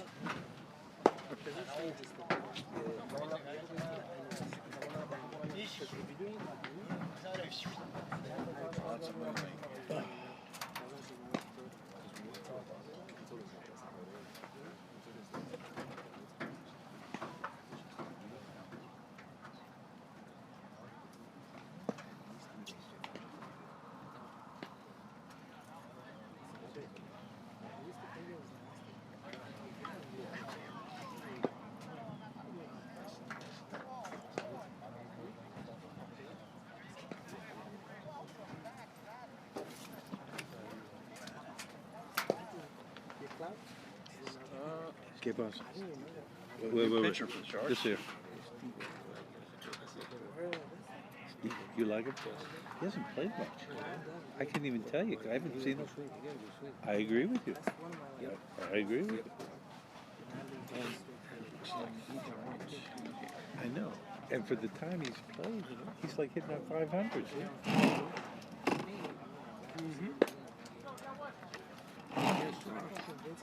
Keep an eye on him.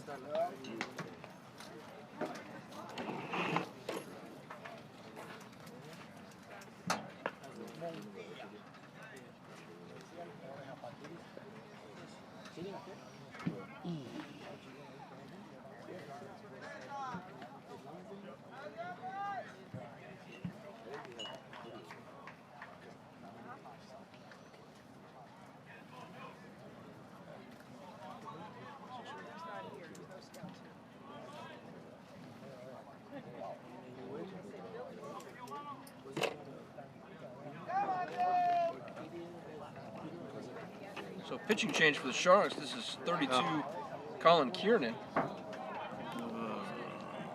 That's the third pitcher in for Miami-Dade today.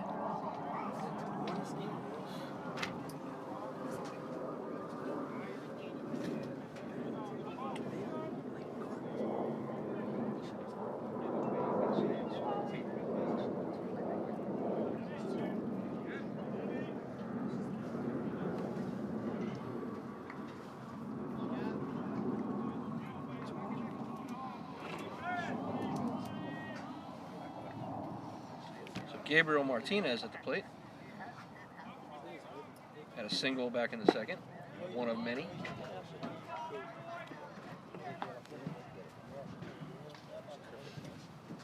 Well, guys, camera 2 has been baking in the sun and is now overheated.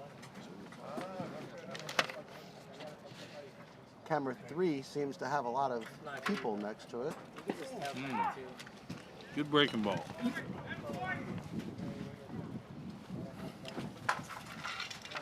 So we will stay with the 2 camera setup for the moment until our camera cools down a little.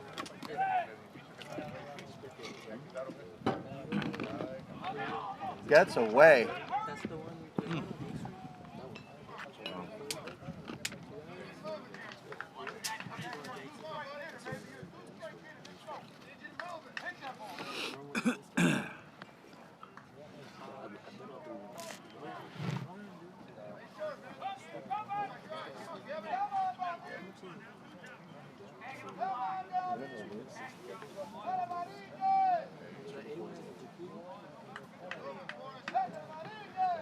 So let's see, guys, if Colin Kiernan can have more success than our first 2 pitchers. Kiernan, of course, this season has pitched 15 1/3 innings, 16 strikeouts against 7 walks.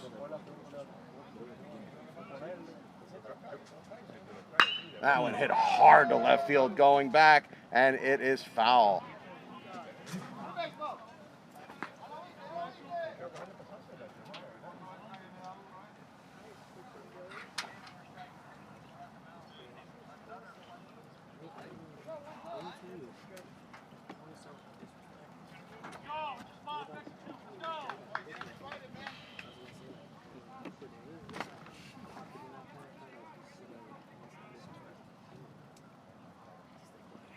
Nice pitch.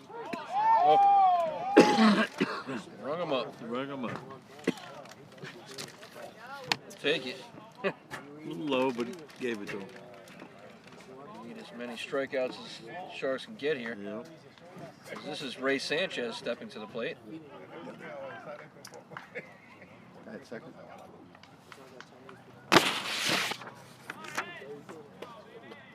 Hit batter. On the ground. And he got him. 2 outs Runner in the inning. advances over to third.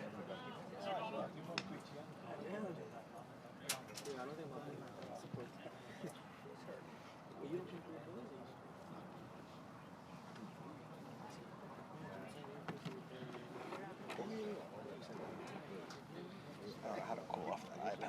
Oh. Kieran a little shaken up.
Yeah, you went to Chipotle. I was just watching the stats. And you went, oh, but then you went to the party truck, I was right there. I went to Chocolate too, but you already left. Yeah.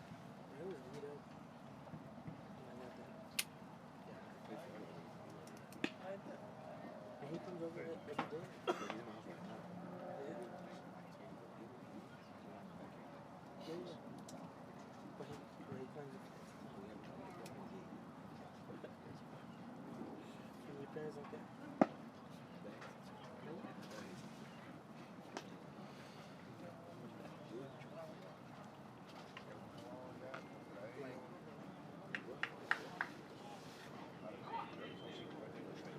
But who's like closest, like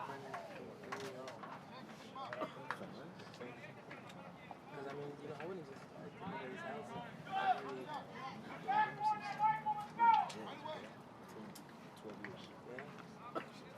He didn't say I'm coming over. He just come.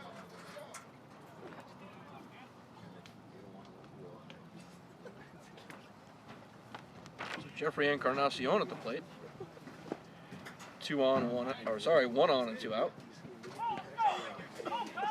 Here in the top of the 4th inning. Panthers leading the Sharks 9-2.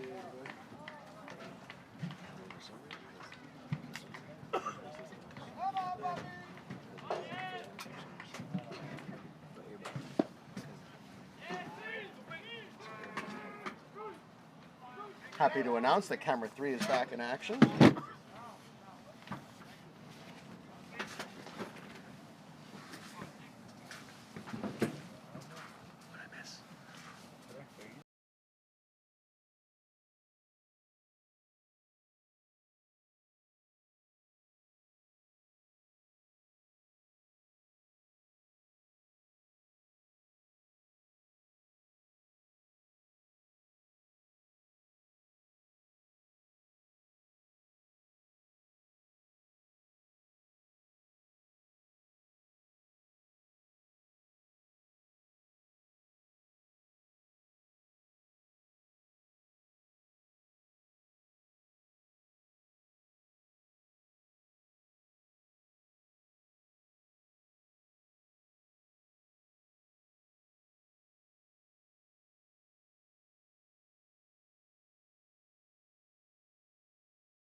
Yes, I did.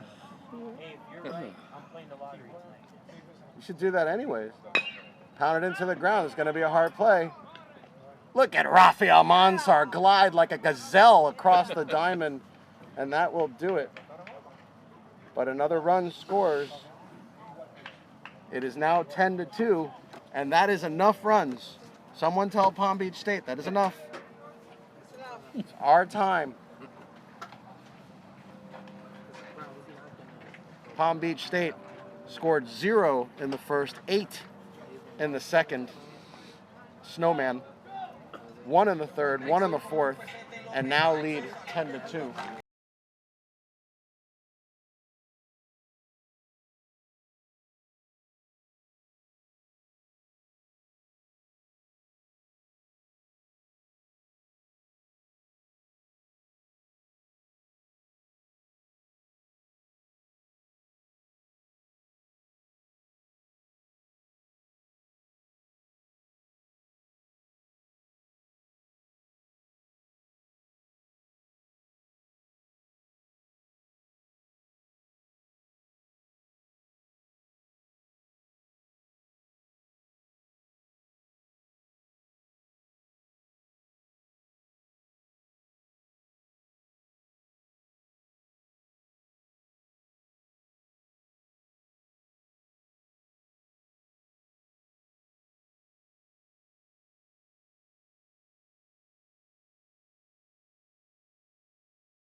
So Rafi Almanzar set to lead off the 4th for the Sharks.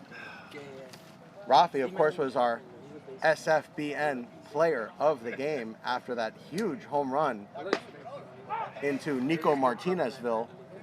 In for a strike. Again, that pitch wasn't a strike. Well, I don't understand. it what's was a going little on high here. and in. Call that one a strike, I dare you.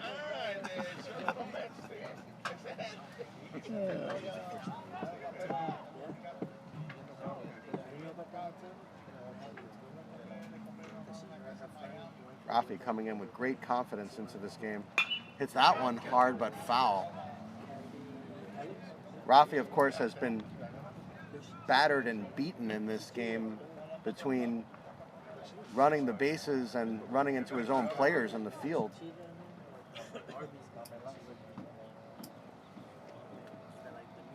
They had to bring the trainer out, and somehow Rafi stayed in the game. And we're glad he did. Fastball up high. Count even now, 2-2. Folks, if you're just joining us, it is 10-2 in favor of Palm Beach State. They scored 8 runs in the second inning. After we had scored 2 in the first, things were looking good. Rafi hits that one to right center field, and it's going to be caught. Oh boy, that one stayed up just long enough for the right fielder, Jizjar Clorida, to get a beat on it. That's one where the wind actually hurt us today, guys. The wind blowing in, that ball probably drops. Yeah, it would have been a base hit.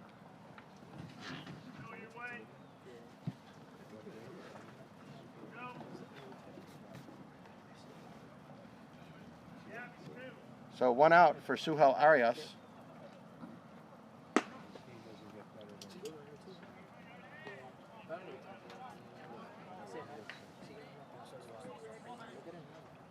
Billy Abrams is here in our broadcast position. Always nice to see Billy.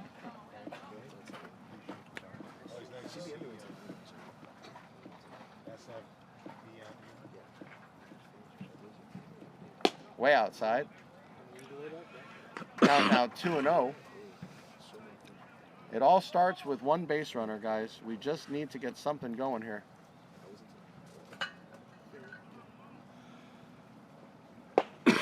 That one on the inside corner. The theme here for the last couple innings has been the use of that part of the plate.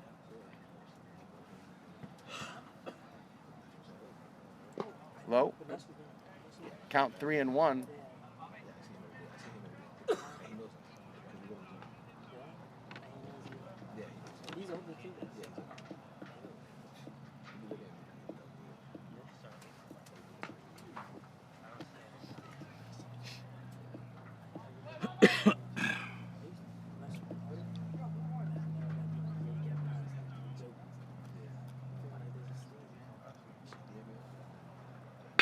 Wow. That one hit hard, going back, and it is going to be That's gonna off be the his wall. Sure. Nice. Suhel Arias, a 1-out double.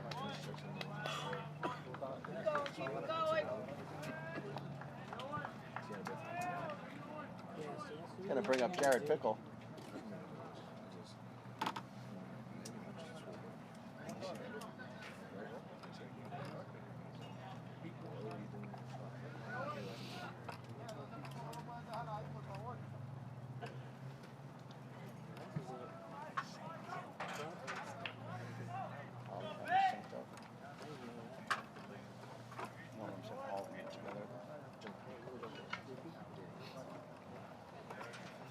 So Jared Bickle grounded out to third in the second inning, coming up for his second at bat of the game. Guys, it's still only the fourth inning. We got plenty of time. Still riding that inside part of the plate. You can see what Cabrera's game plan is here, Steve. Cabrera trying to work that inside part of the plate on those right-handed hitters. Well, he's doing a good job with it so far. That one hit hard by Bickle. This is going to get down for a hit. Yeah. Arias had to wait, and now he's coming around third. And there'll be no play. Suhel Arias comes in with the third run of the game for the Sharks. Sharks now trail 10-3.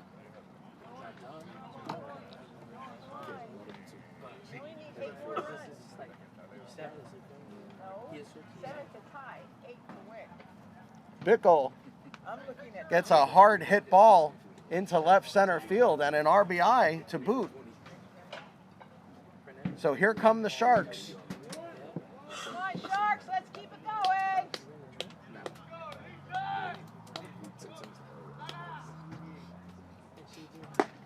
Looking possibly to bunt was Nunez. Nunez was looking to bunt in his last at bat. Go, Richard, get on base. I think right now we need to focus on playing station to station. I don't think we need too much running right now. And he is going to bunt. But he does bunt. Throws it hard to first base. Almost Boy. too hard. Well, we've said this before. Whenever that happens, you had at first base Ray Sanchez may have looked at the pitcher and said, I've got a first baseman's mitt, not a catcher's glove, right? Did wing it over there. Bickle gets to second base. Steve, does that tell you that he has that the coaching staff does not have confidence in Richard Nunez sacrificing with one out like that? Well, I think they want to get another run in, though. Yeah, if they can score 2 this inning, they're back in the game. Yeah, but do you really want to give an out away to do it? We got the top of the order coming up here. Why not let him hit? Well, that was the pitch that Bach got called out on strike 3. And as you can see, it was a ball.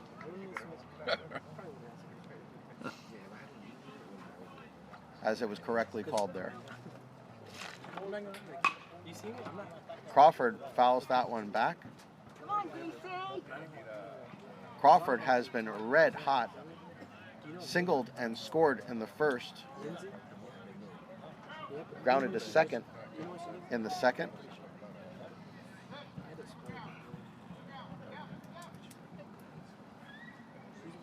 Normally getting 3 at-bats in 4 innings would be a good thing, but somehow Miami-Dade finds themselves down 7 runs. Way up high and outside. 2s are wild. 2 balls, 2 strikes, 2 outs, runner at second.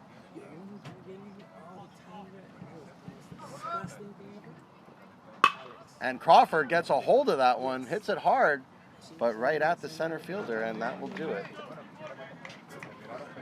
So Miami-Dade does put a run on the board. Now 10-3. You are watching Sharks Baseball on the South Florida Broadcast Network. Hi, Fran. Say hi to Justin. My wife, Fran. Hi. Fran, Jay. Very nice. Did you I can't see who it is. Linda Price. How are you? go talk to her? Hi. I know who you are. Who doesn't know Billy, right? It is a who's who in the broadcast booth here today as Linda Price and Fran Hertz both here.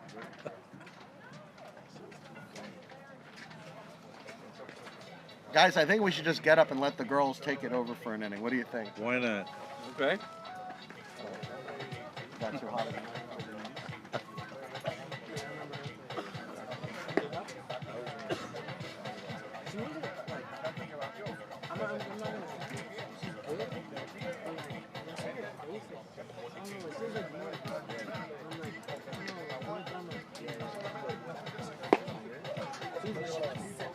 Oh. Easier to just have to write it all over again.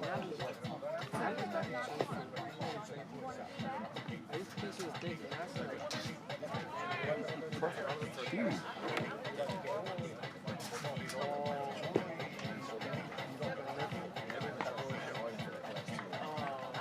You don't have to push it every time.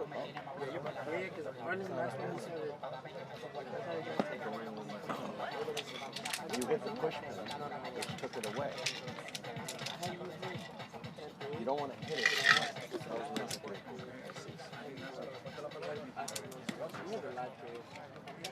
No, because it was on neither.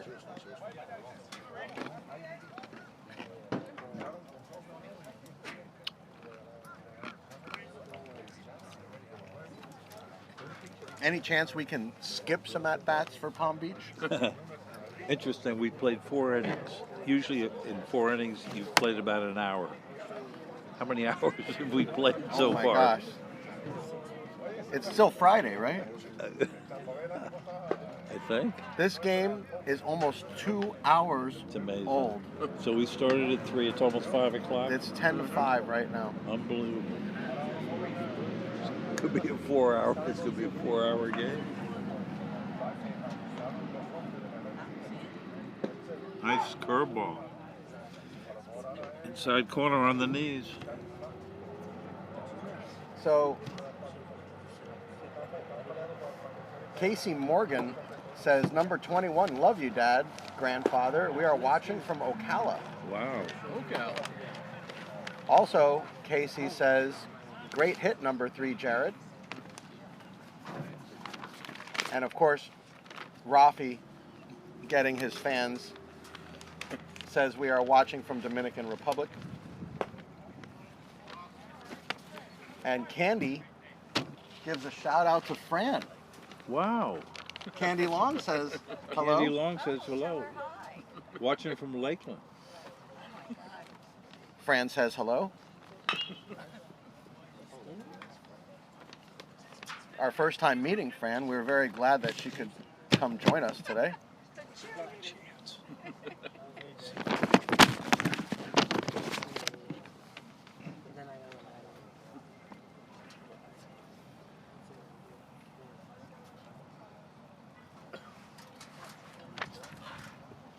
Oh, he hit him. Zitzelberg gets plunked. Oh boy.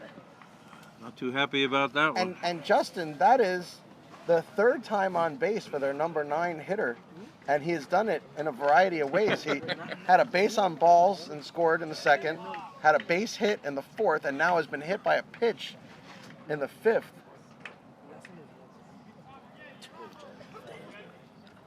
We need a double play right here.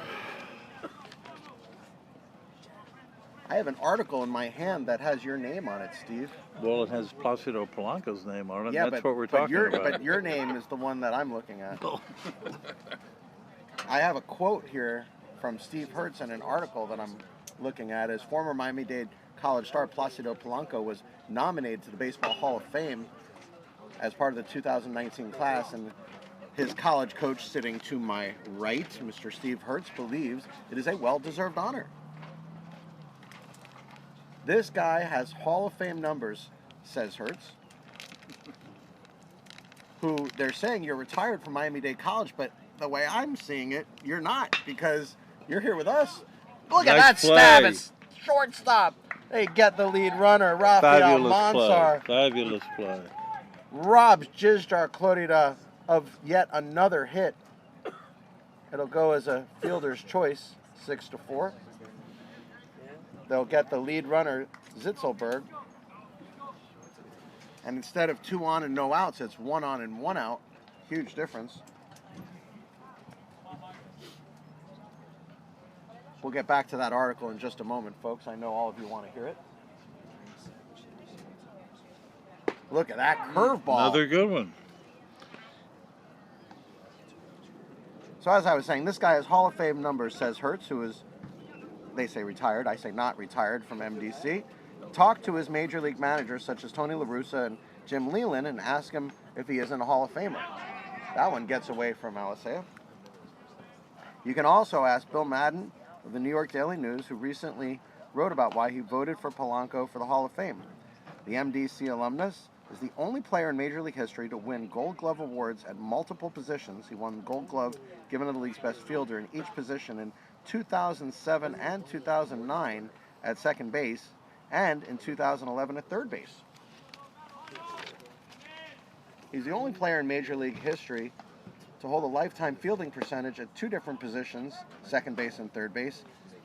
993 at second base and 983 at third base. Holds the Major League records for 186 consecutive games at second base without an error. That's ridiculous. And for 911 consecutive fielding chances at second base without committing an error. Look at that curveball in for strike 3. He struck him out.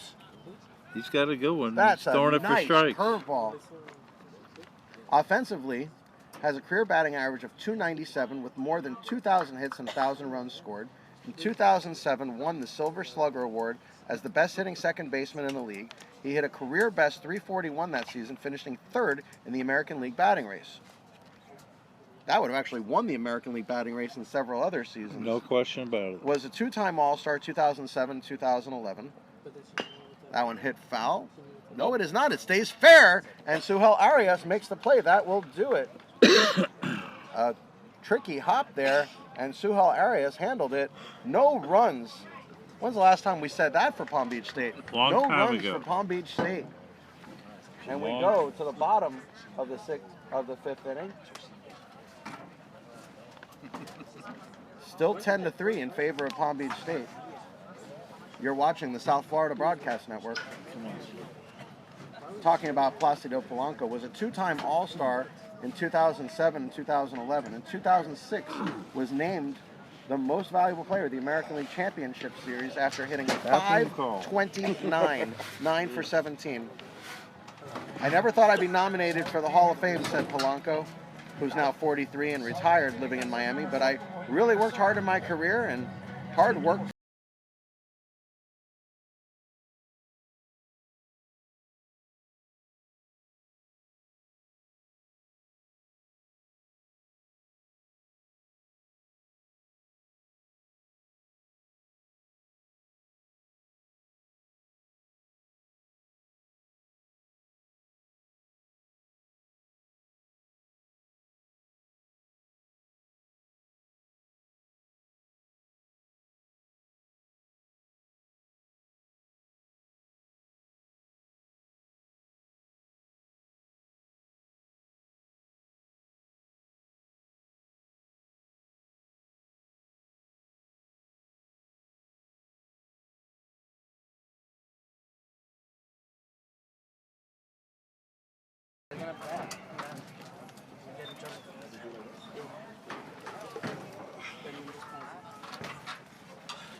like retail? When I found out, I was shocked. It's 120. Rehearsal back. I was 13 bucks. I went to the warehouse sale for the edition. 15 bucks, bro. They gave me everything. I was right up the sides. Copy pants? I got for 15. Retail like 80 or 90. The socks, I got for 2 bucks. Great over-the-shoulder catch there from Joe Smith in the outfield. You know these are comfortable. As Joe Bach flies out to center. Now bring up Michael Alisea.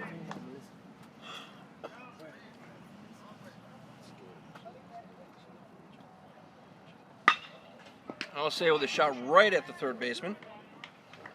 I wish somebody would tell me. 2 quick outs here I do know for the Sharks. talk to him. Shouldn't, because I used to talk to Barry. And Matthew Stevens coming back to the plate. They were like close friends. So that's how I knew this.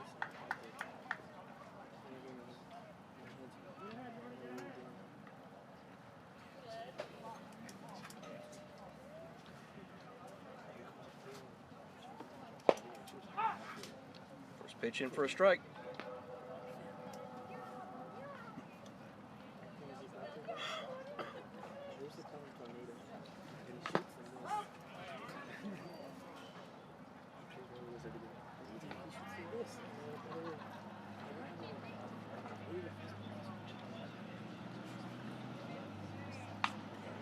Oh, 2 count now on Stevens.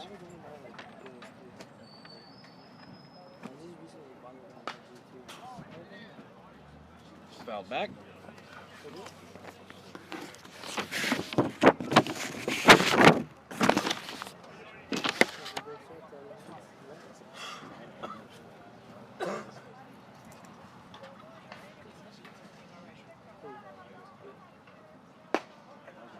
Misses low with that one.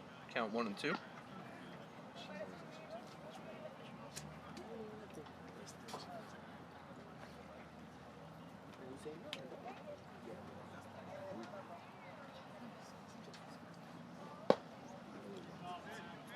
Low again. 2 and 2 down the count.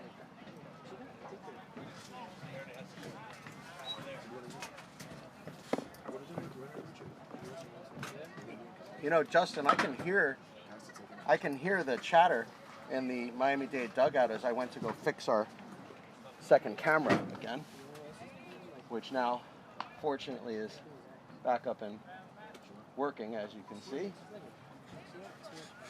And you know what was really encouraging was how everybody sounded. The coaching staff telling the players to keep doing what they're doing and not change anything, keep squaring the ball up. You know, guys are hitting the ball well, and good things will happen. It's a full count now to Stevens. Walked him. Stevens having a good day. 1 for 2 with a walk.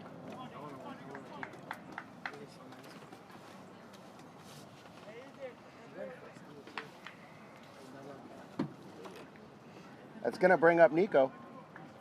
Nico Martinez. Martinez was hit by a pitch in the first. Struck out looking on what we thought was a ball in the third. Outside. Stevens not really looking to run. I don't know if his prior injuries had anything to do with running, but Stevens ordinarily not looking to run, and today down 7 runs looks to be staying put. Martinez hits that one foul. It might be the first time, Justin, we've ever seen Martinez hit a ball to right field. Every ball that comes off of his bat goes to left field. Usually does.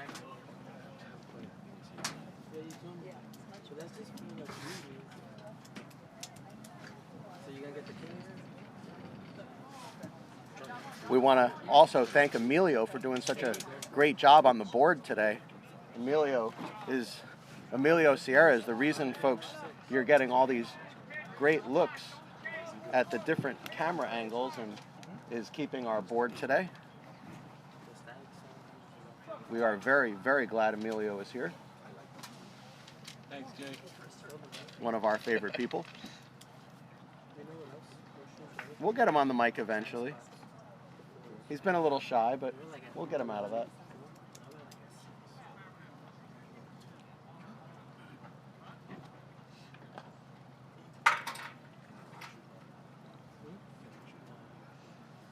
We have a fan for Jordi Cabrera. Alberto Aguilera says, "Arriba, Jordi Cabrera." And there's what we expect from Nico, is a ball to the left side.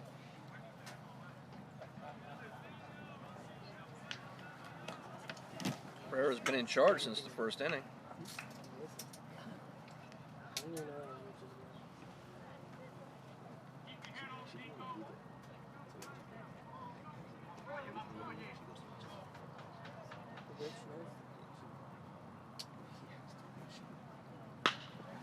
And that one popped up. This should be an easy play. And it is. That will do it.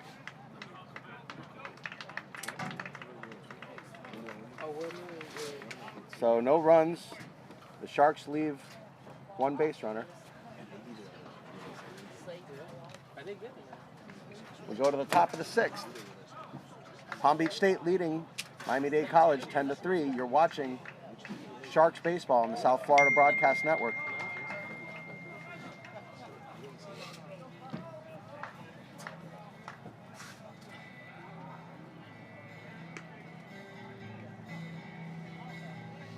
And I'm sure Christopher Firmino, watching our broadcast today, is listening to Enter Sandman from Metallica. Of course, you can always watch the Chris Metal Show, or I should say listen to the Chris Metal Show on their network. I think that's Skyhawk Radio. It is Skyhawk Radio, Justin. You are correct. If you go to Skyhawk Radio, you can listen to the Chris Metal Show. Bone-crushing, family-friendly metal music, which I still to this day can't understand how those two can exist in the same plane. Somehow he makes it work, Jay. We love Chris. It was 9-3 and now we're in the 5th inning. Actually, we're in the 6th. Chris, of course, one of our broadcasters, cannot be here today. Yeah. 10-3. The Sharks again have to deal with Mr. Doolittle to start. Yeah, well, don't let the name fool you. He's done a lot more than a little today. Alright, no problem. Alright. Mason, we'll call him Dulot, has doubled and scored, cleared the bases with a triple that scored and struck out. As far as I can tell, he's got 5 RBI on the day. Yeah, it's 3 RBIs. 3 RBIs. The double hit was a leadoff.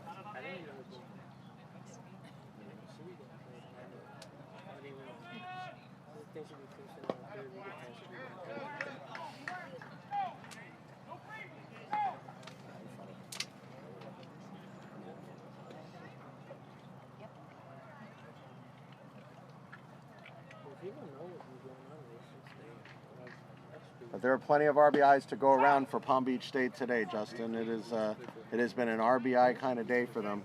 Anytime you can put up double-digit runs, it's a good day offensively. And let's remember, this game is only halfway through. Dulot fouls that one to the left side.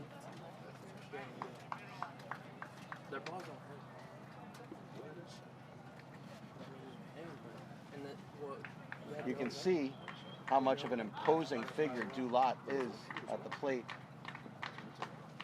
That one's in third.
I used to go to one down by like Homestead.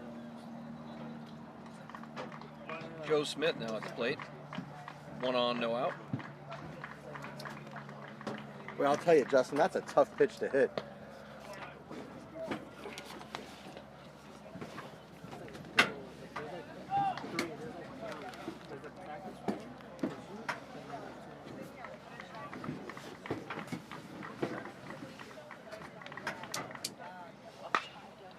Popped up.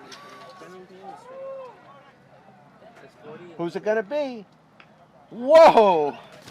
Bit of a circus catch ending there, but a catch nonetheless for Richard Nunez.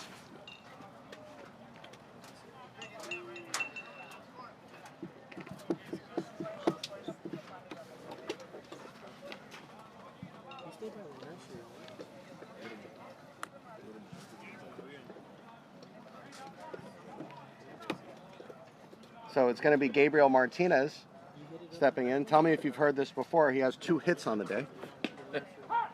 Curveball in for a strike. Better.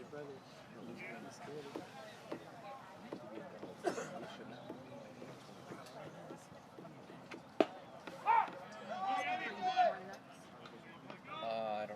He brought peanuts. I upped the lighting. Possibly. I upped the brightness.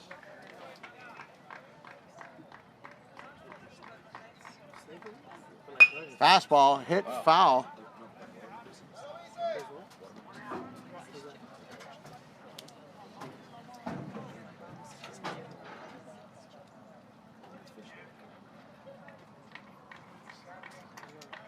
Organized clapping. Curveball missed. That curveball at 73 miles an hour.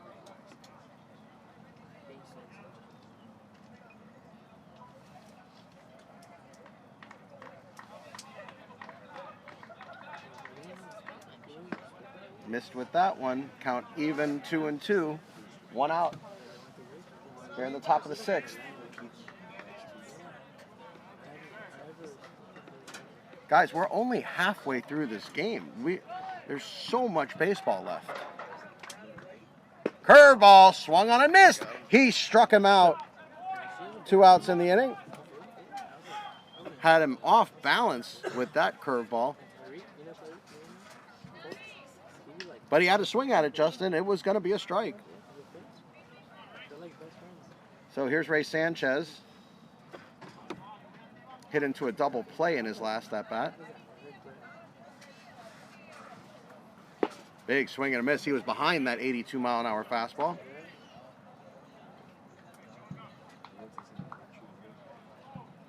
You know, Justin, as we always say, it's not necessarily how hard you throw it, it's how you mix your speeds.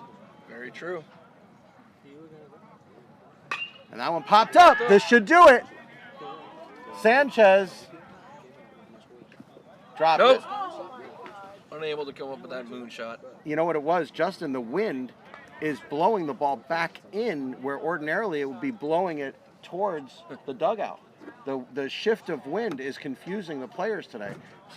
You know, we watched Nunez almost drop the last pop-up for the same reason. The ball moved its way back towards Rafael Mansar, and Nunez had to make a circus catch to catch what would have been a routine pop-up. This time, he was unable to catch it, and let's hope it doesn't come back and get us here. Sometimes that new lease on life ends up being difficult, but not this time. He struck him out, and that will do it. 2 strikeouts in the inning for Colin Kiernan. Effective relief work from Colin Kiernan. 2 zeros in a row. Maybe we should have let Kiernan start.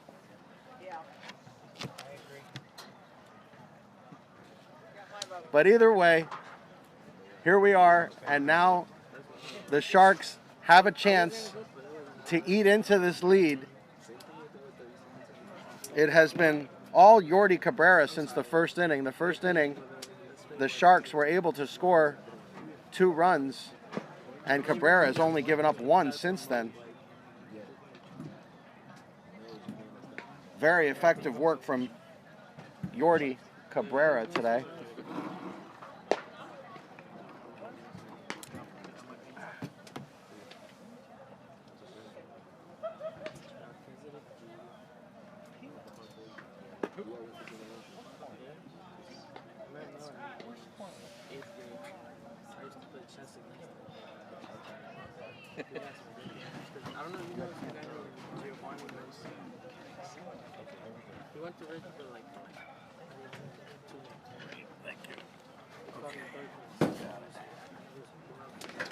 No, that was what it was.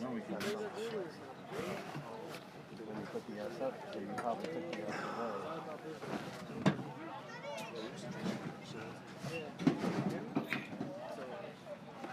There. Okay, not much change in the Nope.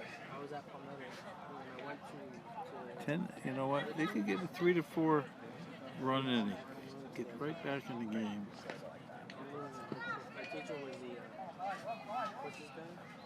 See if they can get that going, as Rafi Almanzar is going to lead off the 6th for the Sharks. So it'll change in a minute.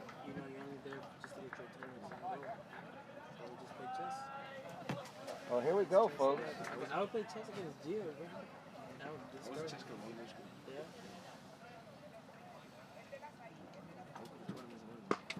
Just left up high. Yordi Cabrera is just chugging right along here. Seems to be getting stronger as he goes. Ooh. That one hit hard. But right at short, up and over to first, he got him. Rafi hit that ball hard. But it'll go 6-3. It'll be Suhel Arias now. Arias doubled and scored in his last at-bat. It was Jared Bickle that drove him in. Glad to see Jared hitting the ball well. We know his fielding has always been spectacular. That one missed. Missed everybody and everything.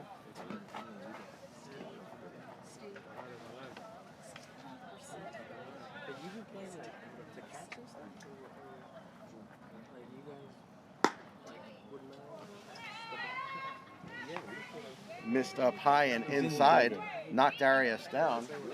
I He is think. number 7. He's number 7. You know John too fast? Isn't that nice? He's always playing with like that. You know what he'll do? That one in for a strike. Like you're going for a route and you kind of just like looking to see like you'll be chilling. He'll just come hit you just because he wants to move the ball. That one hit hard to short. That's going to get down And there. it'll get through for a base hit. I'm running around. The ball's coming to come here. Sharks got a little something going here. Just give me to him. 1 on 1 out for Jared Pickle. You feel me? Makes no type of sense. Because he knows he's out. And he can't touch it. Suha Arias has hit the ball well today. So that's why he probably didn't want to.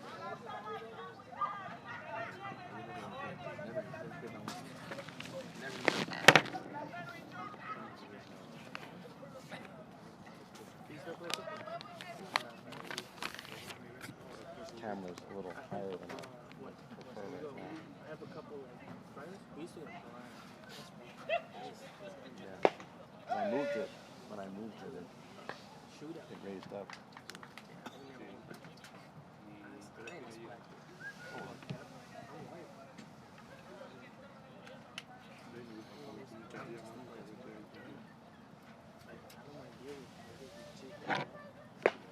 Bickle took a good cut at that one. A little late on that.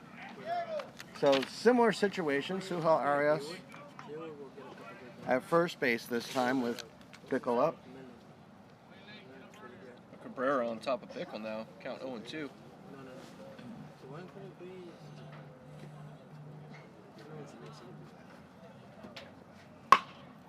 Hit on the ground.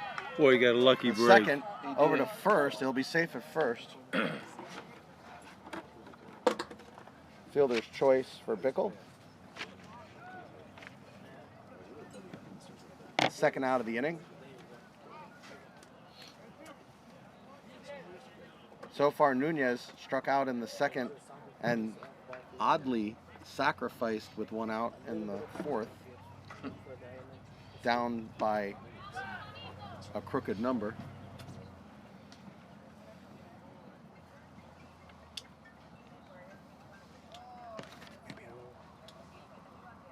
That one low and outside. The Sharks need to hold the course here. I could hear in the dugout the coaching staff being very encouraging.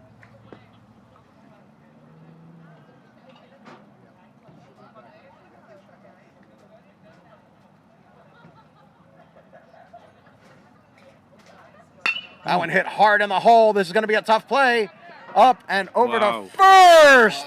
Oh, he got him. You know, that was a tremendous throw from deep in the hole. That was a kick in the teeth. Yeah, that really was. For a little shortstop, he had a no great Orlando arm. with just a crazy. But he throw also from over had there. the presence of mind to get himself set, He Steve. set I think himself that was without a doubt. I think that was the difference there. Yeah, a lot of poise on that play. So we go to the top of the 7th inning. It is all Panthers right now. Palm Beach State leading Miami-Dade 10-3. You are watching Sharks baseball on the South Florida Broadcast Network. Colin Kiernan, doing yeoman's work out of the bullpen, has been the only pitcher, Steve, to have any success against this Palm Beach State team today. Well, so far he has, but he's thrown a good breaking ball with great control. But not just the breaking ball, it's that fastball from the low trajectory, keeping it right at the knees. Right, Tough and it has a pitch to little hit. run on it, too. Coach said to let him know when the battery's low. If he could put one shot, think about it, bro. If I was another player who's pretty good, he would have been done. So that means You gotta remember that they won't do it until you switch.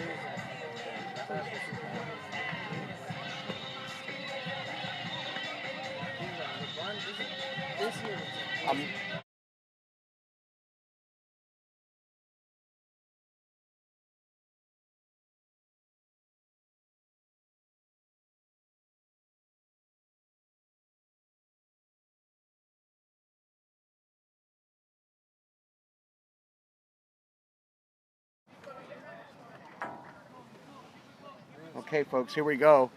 Top of 7. It's going to be Jeffrey Encarnacion with his 4th at-bat of the game. He's 1 for 3 on the day, singled and scored in the 2nd, as did this entire team.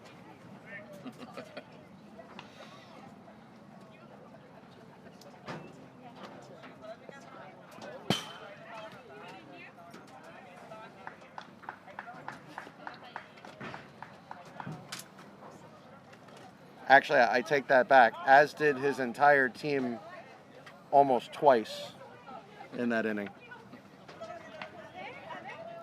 Fastball in for a strike. Kiernan has been getting that call, Steve, that at the knees or even below the knees call. He sure has. And as long as he's getting it, we got to keep taking advantage of it and exploit that pitch.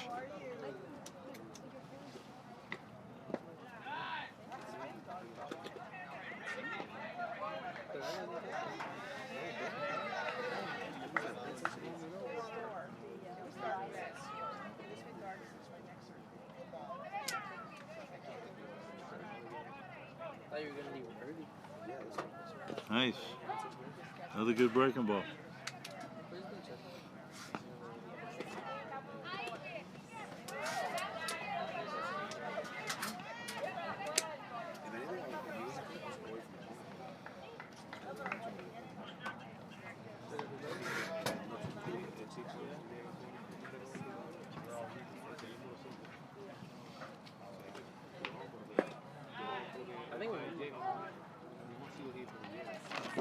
We'll count now to Encarnacion.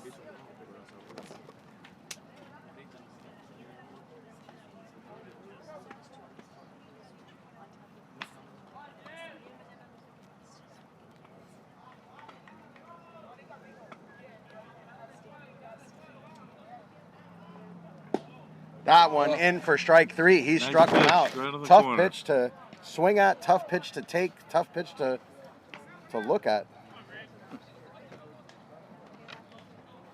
Just a tough pitch. It's Reed Zitzelberg. He's reached base all 3 times.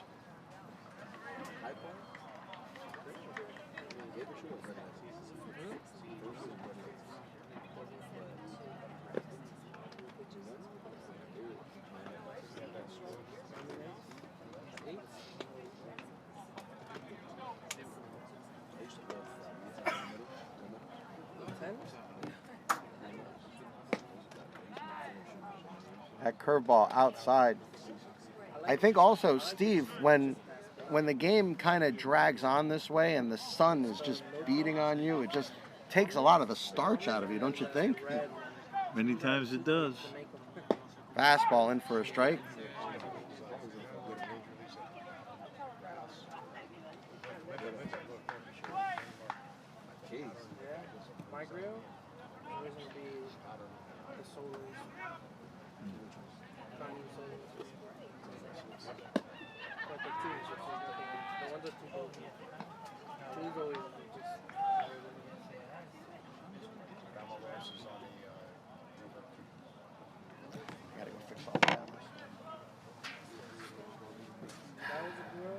Popped up.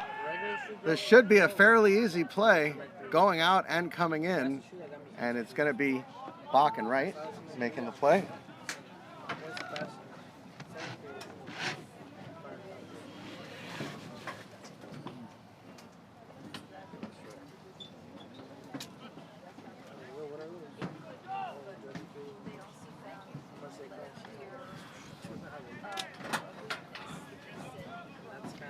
He's kind of going in and out. Yeah, it's that one over there is having some problems because it gets overheated from running so long.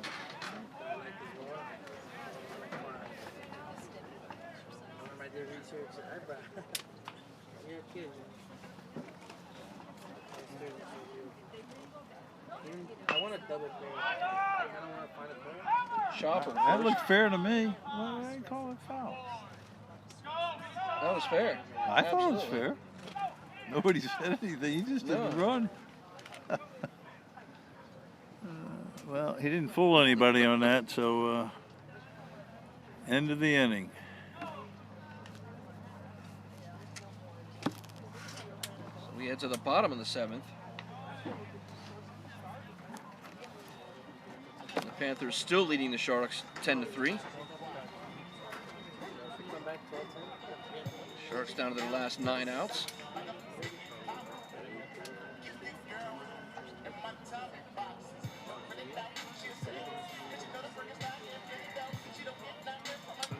Well, for a guy with an ERA, Justin, that he has, he's pitched pretty well today.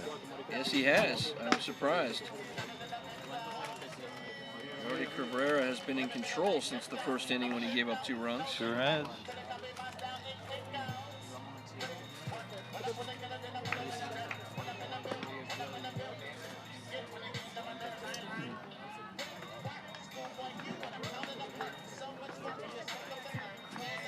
Everything looks okay now? Look at all three. Before I sit down.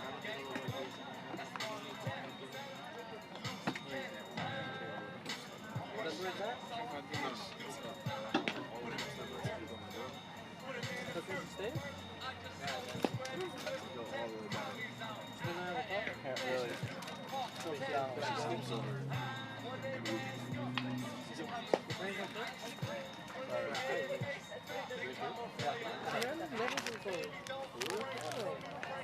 He's done it, so you gotta finish him. I'll gladly finish him. Gladly finish him. But at my house, for her to sleep over? Okay, looking for a big bottom of the 7th inning. Back to the top of the order with David Crawford. And guys, this has been where the lion's share of runs have come from in all our broadcasts. So I would not be at all surprised for the Sharks to put up 2, 3, 4 runs in this inning. Let's hope so. And that changes the whole scope of the game, because not only does it change the score, but it changes the momentum and how everybody's feeling. Getting late though, Jay. They got to do it right here. Mm-hmm. Got to get something going. And this is what we need, a walk or two. Get them on base.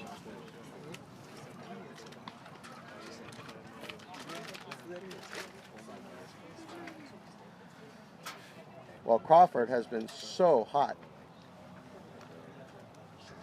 And he is just the guy to get it started. Wow. And he's hustling all the way.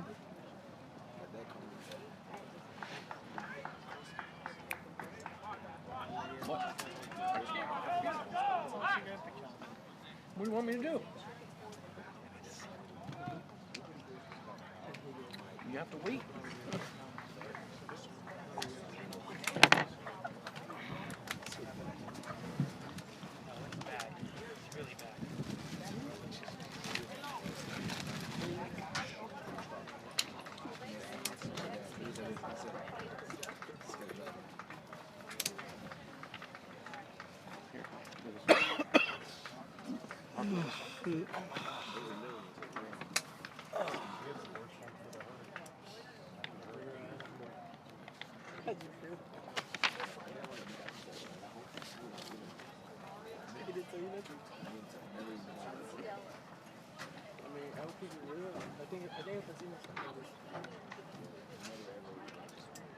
I'll bring it up later. New pitcher, boys. Oh. All right.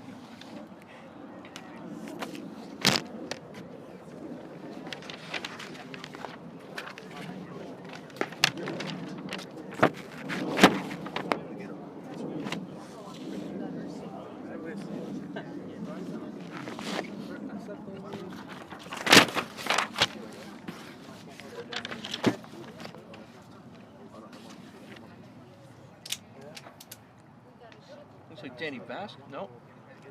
My mistake. This is Jesus Voloy Sanchez. No, that's our How guy. about Michael Demo? Getting warmer. Third time's a charm. Michael Demo. We went to my dad's house. First time. I'm going to go with Roger Ceballos. But like, he kind of like hated and stuff. Really, he wanted But you were getting closer. It is in fact Roger Ceballos. 18 innings pitched, 0-2 record, 2.00 ERA, 14 strikeouts against 8 walks. You were saying. My mom knows.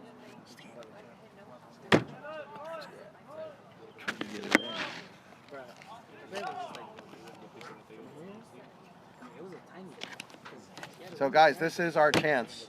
We have the right part of our lineup coming up, a new pitcher coming in, and that one inside for a ball.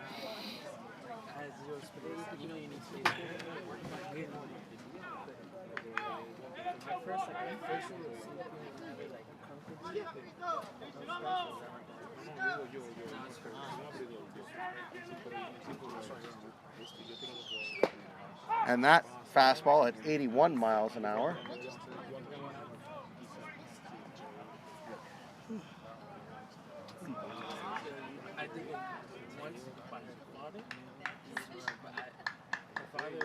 Curveball. That one missed up high. It is now 2-1. And guys, this also turns around Jose Bach, who has been hitting left-handed. Now will hit right-handed.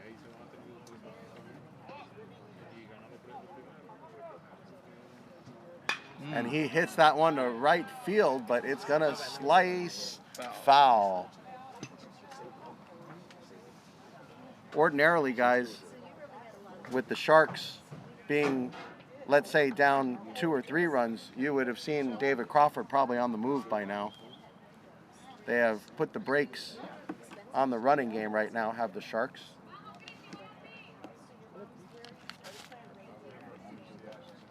There's that curveball again at 69 miles an hour. That one missed.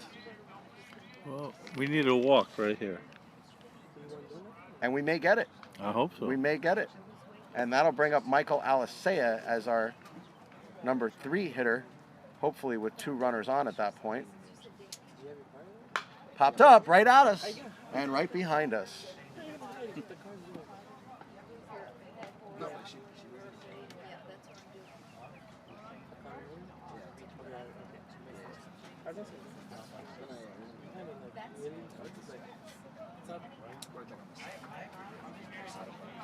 There's a good look at Crawford at first base getting his lead, digging in. There it goes. Runner does go, and it's fouled away. I think that was just out of attrition, Steve. I think they just forgot about him there. They're just working on the batter. Yeah, I think they literally forgot that Crawford was at first base. They're just hoping to get one out here. Or either that or they just don't care. They're just letting him steal. Full count now to Bach.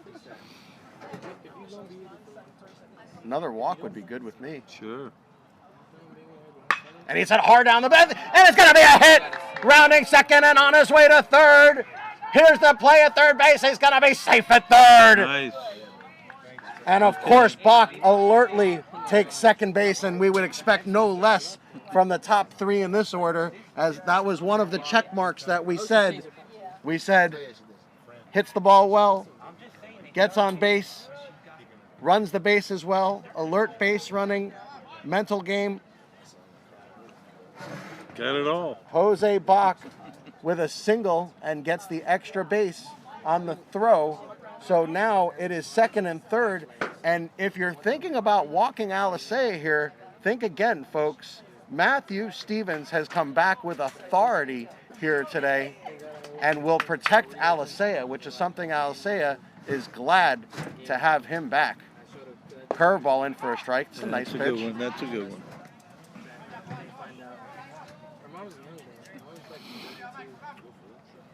Right man for the right position right now. We don't want an out for a run. We want a base hit right here. There are no outs right now, and we're not looking to make any right now. Runners at second and third.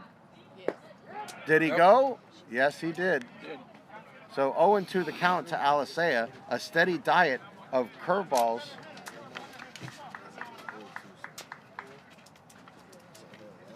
Roger Ceballos wants no part of Alisea here. He's not giving him anything good to hit. Only curveballs so far. Alisea, of course, doing the catching today. We are accustomed to seeing him patrol the second base area. Very versatile players, Alisea. I'm sure you could probably throw him in left field and he would probably he's played them all. do just as well. He's played them all. I'd even throw him on the mound. Another curveball in the dirt.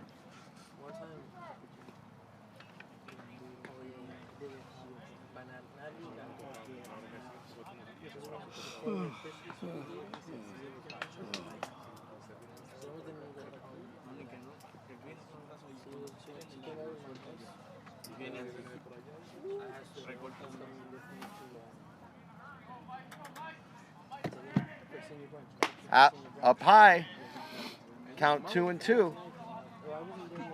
It's easy, Justin, to play poker if you're Palm Beach State and just not give them anything to hit because you have first base open. That's right. So it's easy to just make Alisea hit your pitch.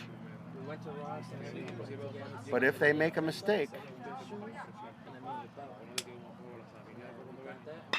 and they did, and Alisea hits it hard, but foul.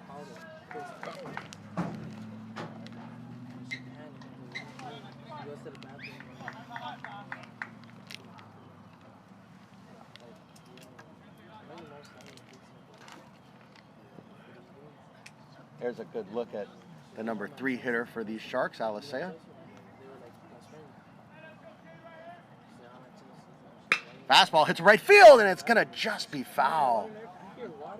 Alisea with a good approach with 2 strikes here, Steve. He does. He does. Good two-strike hitter. But I think he's going to see a breaking ball right here. Well, I don't think that Ceballos is going to throw it for a strike. If he hangs one of those curveballs, I think he's going to make him pay. Fastball inside.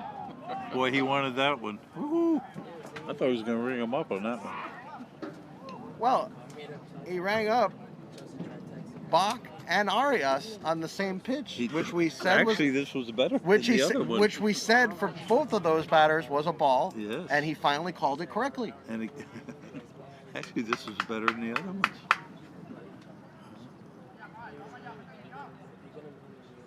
And that one hit hard to right center field. Yeah. Going back. It's going to get down for a hit. Look at One that. run will score. It'll go all the way to the wall. Wow. Alisea around second on his way to third. Here comes the second run. And Alisea will be in Beautiful. with Back in the game. triple. It'll be a 2 RBI triple from Michael Alisea. Back in the game.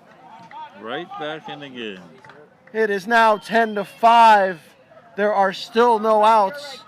And now it is going to be Stevens coming to hit with no outs and Alisea at third. Alisea seems to have maybe jammed a finger. I don't know, he did something. I don't know what it was.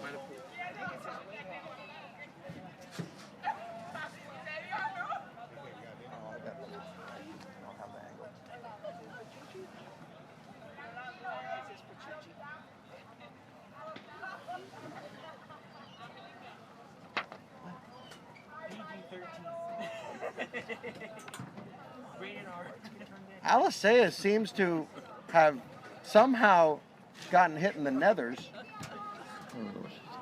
I'm not sure how he did it. Maybe the bag hit him.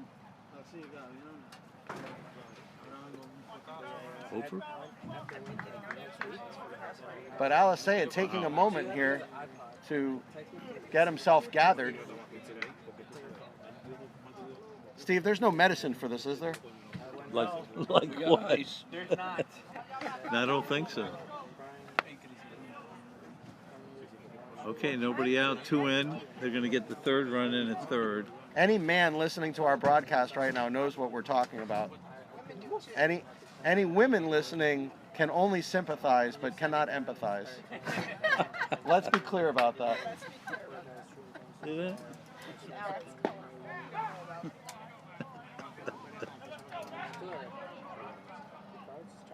Big curveball to start off Stevens in this at bat. Matthew Stevens has been welcomed back with a hard hit ball up the middle in his second at bat. Another curveball, and this is going to get Alisea home. Here comes Alisea. Well, you know what? He can't go. It's too shallow. Too shallow. And Steve, there's only one out now, so he still has another crack at getting home. So Right. no reason to send him there. Right. It'll just go as a fly out to center field for Stevens. And now we need to be shown where Nico Land is, That'd be nice. 2-run homer.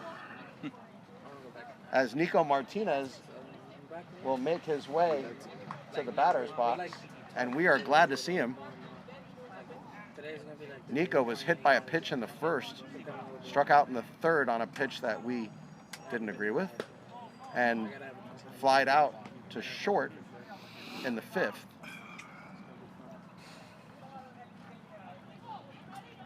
Hard to believe, folks, but we are only in the seventh inning.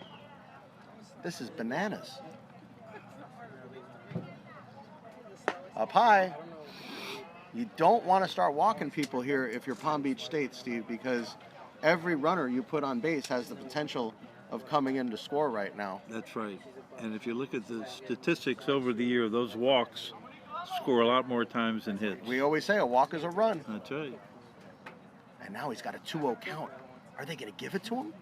Are they going to give it to him? They did. They gave it to him, and he hits it hard but foul. Gave him a good fastball to hit.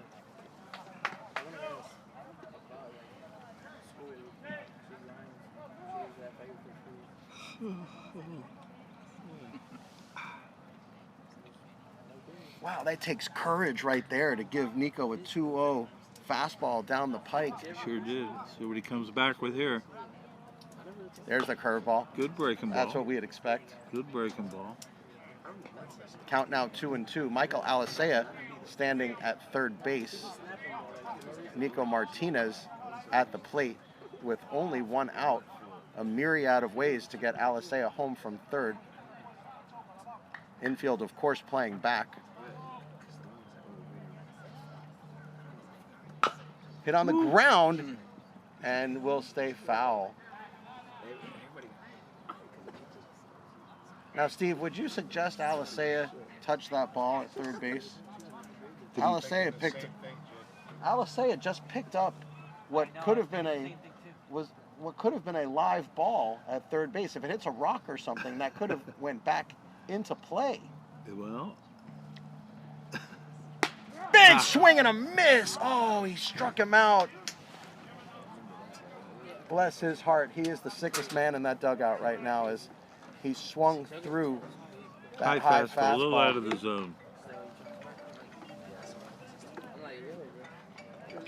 I figured since we were talking about Dandy Don, I'd bring Dandy Don back into the discussion with the bless his heart, sickest man comment. I thought you'd pick up on that one. Well, I didn't, and I don't know how many recognized it, but now that you mention it, now I Jackie remember. Smith in the middle of the end zone.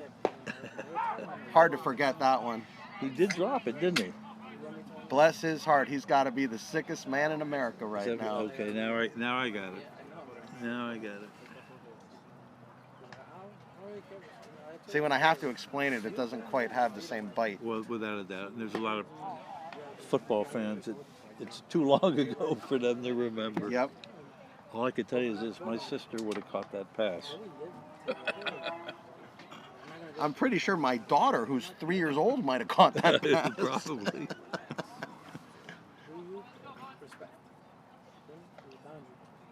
There's the Ooh, curveball. nice one.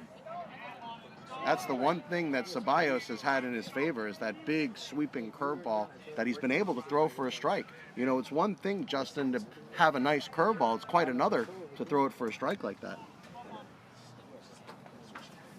Sharks need to get at least one more in here.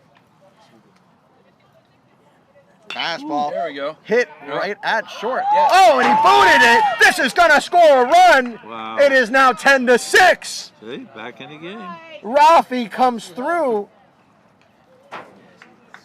Looked like he broke his bat with that one. He did. A very odd way for that ball to come off of the bat, but We don't care. We'll take it. It scores Michael Alisea, We'll which take is it. the third run of the inning. Folks, don't go anywhere. It is now 10-6. Climbing back in. Climbing in. I'll tell you, this is putting a smile on my face, and I'm looking to my right. I see a smile on Steve Hertz's face. Did it hit him? I think it did. Yes, it did. Yep. Yes, it did. Another base runner. Suhel Arias. Bickle has hit the ball well today. This is what we need. We need a big base hit right here. But it looks like there's going to be a change. Oh, we may have a clap being started, so we're going to have to mute our mic.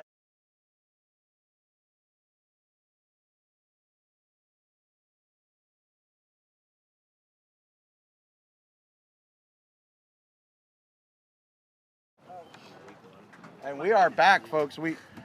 We, or I should say I, attempted to start a clap, and I was unsuccessful. I'm feeling very alone right now. I'm surrounded by Miami-Dade fans, and I could not start the clap. No, it's too late now.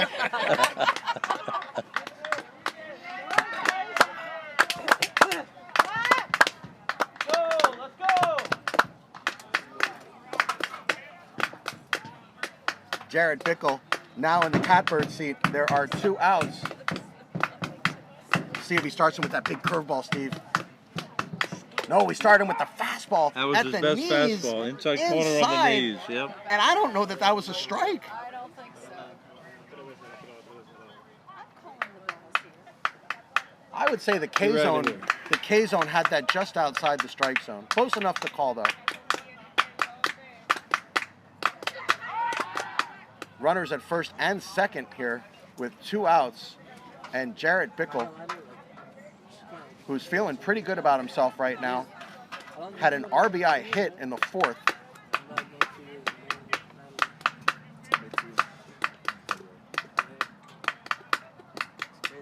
There's the fastball. He got it by him. Oh, boy. I don't think Bickle was looking for the fastball there, guys. I think Ceballos has been keeping these hitters off balance with that curveball, and I think he got Bickle looking curveball there. Must have, because he threw that by him. Up high, and that one almost hit him. Did it hit him? No. No. Can we appeal it? No. I mean, we can. I don't know that it'll do any good, but That's kind of why I ended it. I think you're going to see the curveball here. pressure moments here in the bottom of the 7th inning. Yeah, and not just that. Wow. Swing and a miss. He What we struck got? him out. 83. 83 miles an hour. Not hard enough to strike him out, but it did. But Miami-Dade almost bats around, folks. Yep. Needed that big 3 right there. You're back in and the that's game. exactly, you asked for 3 runs, Steve. And that's we got it. exactly what you got. You're And back it makes in me the game. upset because you should have asked for 6. But they got to Or put him down 7. now for 2. If they can shut him down for 2. If they're going to give you what you asked for, you got to ask for more. I'll do that next time. But either way, we are very happy that Miami-Dade put themselves back into this game. It is now 10-6.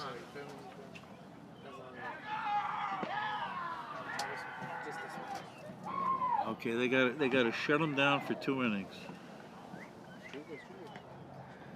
So I think they're going to come Well, back. they're holding at 10, so my prophecy is starting to take a little shape here. Right. Yes. According to your prophecy, Sharks score 6 more and Panthers score nothing. That's it. So, And right on target. it's possible. As Kevin Garnett said, anything is possible. It can happen. Do we have another new pitcher? I can't believe it, Justin. Now Who is I that? understand. Okay. That is Boer. And now I understand why Boer wasn't put in the lineup today, because they were planning to use him in relief. We have not seen Boer on the mound. No. We have only seen Boer at first base and as a designated hitter. And today he was out of the lineup. And Justin asked the question, why is Christopher Boer not in the lineup today? Now we know. So Christopher Bower this season, and we will get you his numbers. They have not been good. 5 1/3 innings pitched, 8.44 ERA. Wow. Although he does have 6 strikeouts against only 1 walk, so that is good. 6-to-1 ratio. But we need that ERA number to stay where it is and get maybe a little lower. Well, he is still a freshman. As is half of our team.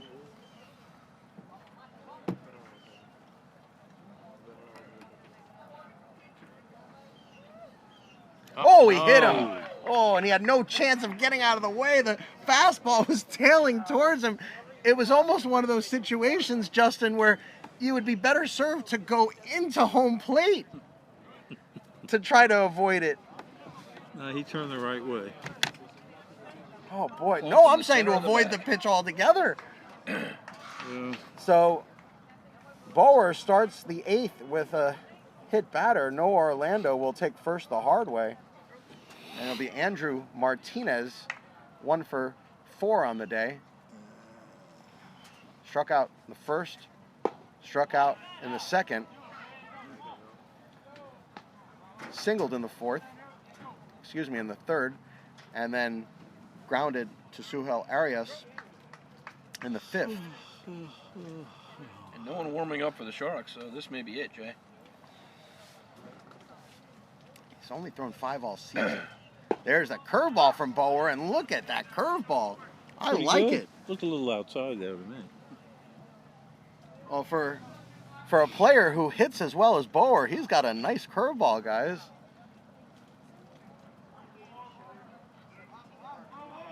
I mean, don't get me wrong. I'm not saying to put him in instead of Nico Martinez in that DH position, but Bower looking very good on the mound right now. Goes.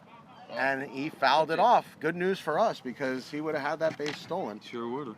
Orlando had a great jump on Bower there. And guys, Bower not really using a slide step. Kicking that leg up pretty high, and Orlando took advantage of it there. But fortunately, Martinez fouled it off, and the count now 1-2. What is it? You ready? In the dirt. Runner Runner goes! They're going to get him! Got He him. got him! Big break for Miami-Dade. A delayed sure was. steal and not very well executed, I No, might add. it was not. It was not. If you're going to run a delayed steal, I don't think that's the way it's drawn up, Steve. I don't think so either. If You're a you're coach. if you're going to steal, I mean, just do a straight steal. He's not too quick to the plate.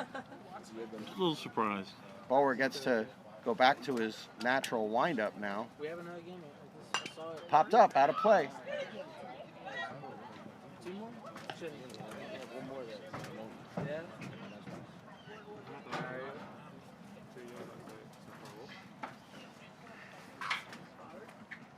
Well, guys, this game is going to be approaching 3 hours in just a moment.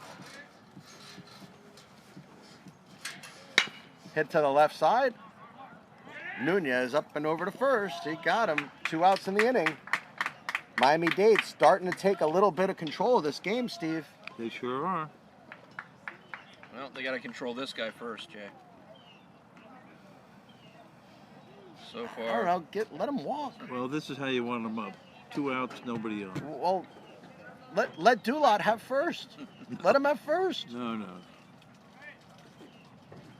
2 outs, nobody on. Pitch. Curveball hit into the ground. Oh, maybe you guys were right. Rafi over to first. He got him, and that will do it. A good inning for Bower. Dulot is retired. We go to the bottom of the 8th inning. Miami-Dade within reach here, guys. 10-6. Here we go. Folks, if you've lost your favorite beverage or your favorite chair, go find them. Because we have some exciting baseball about to happen here. This game means so much to both of these teams. And Miami-Dade has been scrapping and scrapping and now finds himself down only 4 runs as we come in to the bottom of the 8th inning. Justin, we're still in the territory of having more outs than runs needed. Yes, we are. Linda Price just said right 1 here. grand slam. So what that means is, well, you know what? I think Linda might be right, because it is possible Nico Martinez could come up with the bases loaded. And we haven't seen a home run from Nico in a little while, so he's due. He's due, is right. Well, let's get some runners on base first. Well, I think what's going to happen, guys, if Dade does put a couple runners on here, I think you're going to see some change in strategy from Palm Beach State, who's been really sitting on this lead and been very content and complacent. And as you know, against Miami-Dade, you can never be either of those two things. You can't. You can't let teams hang around. Linda Price will be the first to tell you that Miami-Dade has been the one to let teams back into games when they shouldn't late in a game. We saw this with our first broadcast this season, Eastern Florida State. Eastern Florida State, you'll remember, came back and tied the game in the 9th inning and ended up winning the game on a grand slam inside the park home run.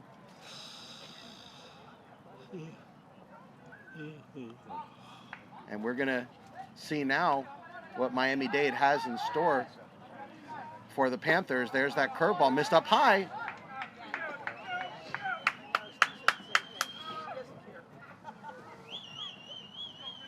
Let's go, Richard. Let's go, kid.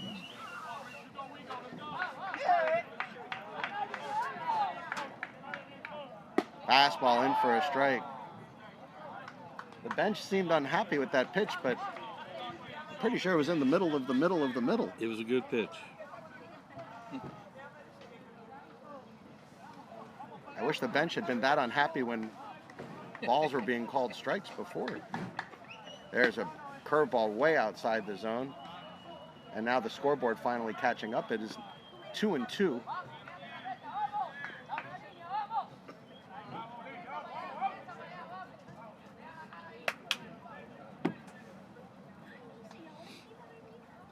Nunez 0 for 3 on the day. He is definitely due.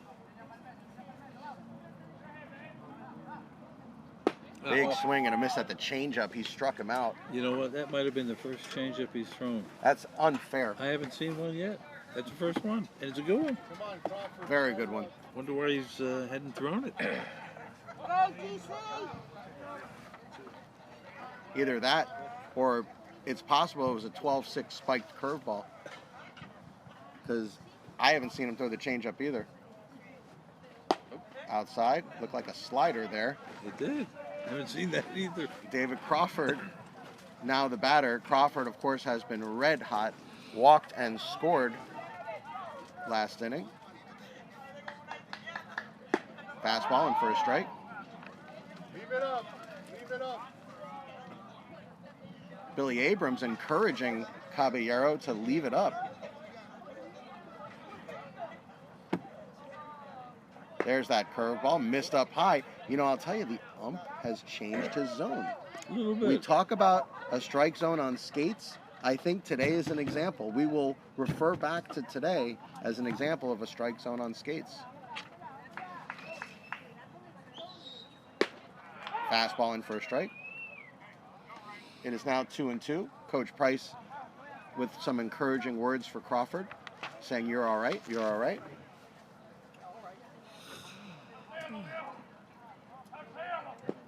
Price, of course, supremely confident in Crawford's ability. Let's go, kid. Full count. Base hit, walk. Yep, base hit, ball 4. That's what we're looking for right now.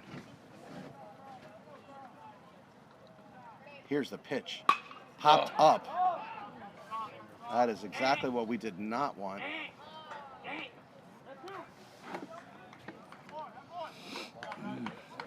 Sharks down their final 4 outs. Well, we need a 2-out rally here, guys.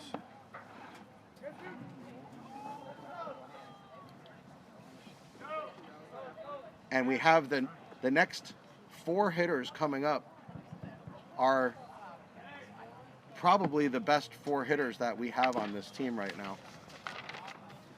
And the 4 hitters you would want in this situation. Well, I don't know about that. Almanzar's one out of that list. I think he's somebody we want up there. So the next 5 batters. Curveball, and that went in for a strike. The thing is, you turn Bach around and hit right-handed. He has not been the same hitter right-handed as he has Much better hitter left-handed. as he's been left-handed, although he did get a hit right-handed in his last at-bat. Hit hard. It's a short hop, and it's going to get through. This is probably going to be a double. On his way to second and stopping at first is Bach. Why? Ball is still.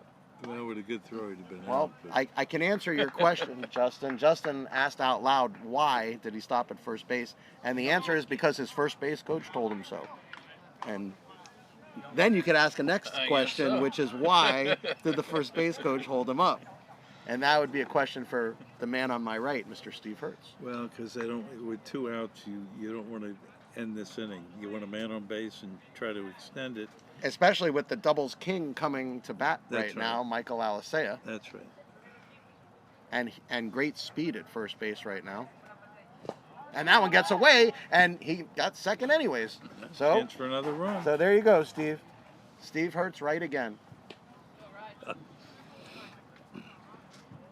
I will never argue with Steve Hertz. He could tell me the sky is green and purple, and I'll look up and I'll say, you know what, Steve, I'll take your word for it.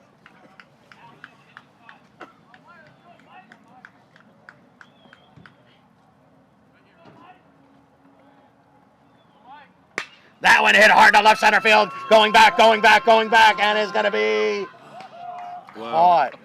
Oh, Hit that boy, well, are hit it you well. kidding? Well, the wind knocked it down. Oh, boy. I thought it too. Alisea gave that one a ride, which would have scored easily Bach from first base, but instead is a kick to the stomach for all of the fans here. No runs for the Sharks. We go to the top of the 9th inning. It is still 10-6 in favor of the Panthers over the Sharks. And it is still Christopher Bauer on the mound after a solid 1-2-3 inning. Yeah, there's no one warming up, so they knew they were going to roll him out to end the game. Are you guys surprised by that you don't see Ribalta or You know what? Sanchez? I think they're waiting. In other words, if they can get close. Well, we're in the 9th inning. Well, I mean, how close do we need to get? well, you know, if he walks a guy base hit, I think first and second, you know, you might see him get up quickly. Again, we're sitting here, we don't know, you know, who's hurt, who's pitched, how Right. many innings they've gone. So Right. it's hard to call from here. I would have expected, with the game of this importance, Veloy Sanchez, Ribalta. I mean, I don't know the rotation. I don't know which arms are slated for which games, and so, you know, we're speaking out of turn when we say all this, but that's what I would have expected.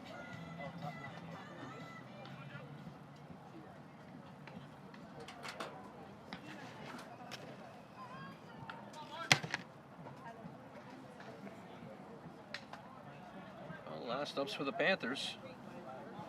Still enjoying a 4-run lead.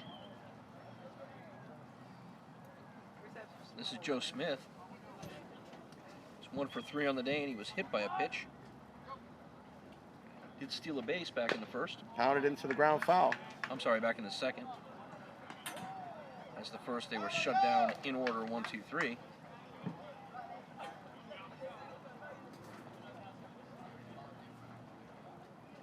The pace of this game has sped back up, as we thought this was going to be a 4.5-hour game a little while ago.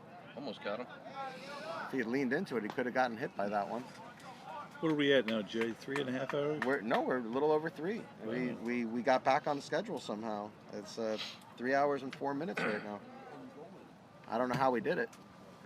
Unfortunately, Curveball. What a pretty pitch from Bower there.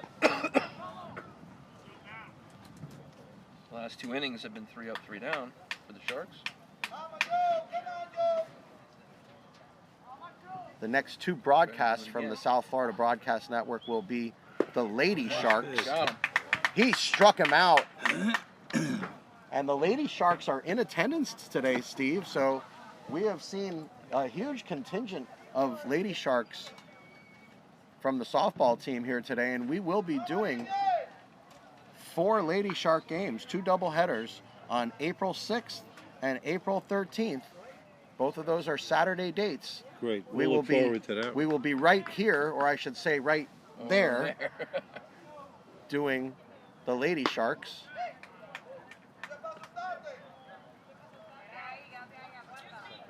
Very excited to do those softball games. They'll be fun. It's a different game. Different approach. There's the curveball again, and Bower, very impressive with that curveball. It starts right at your hip and breaks sharply right over the plate.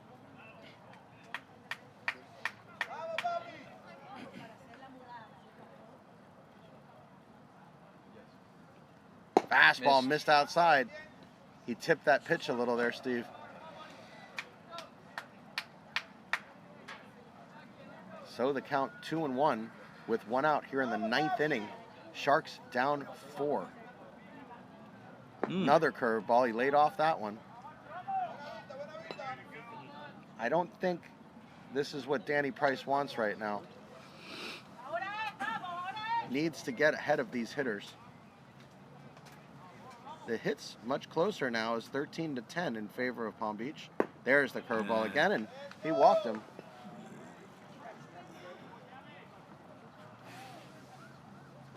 Stats today, 10 runs on 13 hits, 1 error for Palm Beach State. 6 runs on 10 hits, no errors for Miami-Dade College.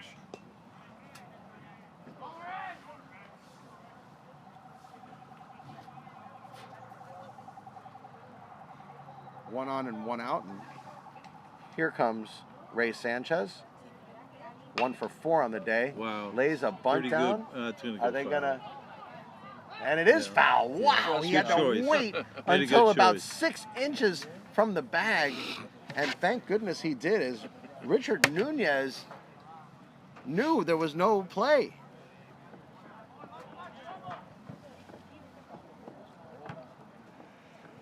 Palm Beach State looking for some small ball here. Nunez now on the grass and is by himself on the left side of the infield. Rafael Mansar all the way towards second base. And now Nunez takes another couple steps in and another couple steps back. Standing on the grass. Any ball hit to the left side is going to be trouble.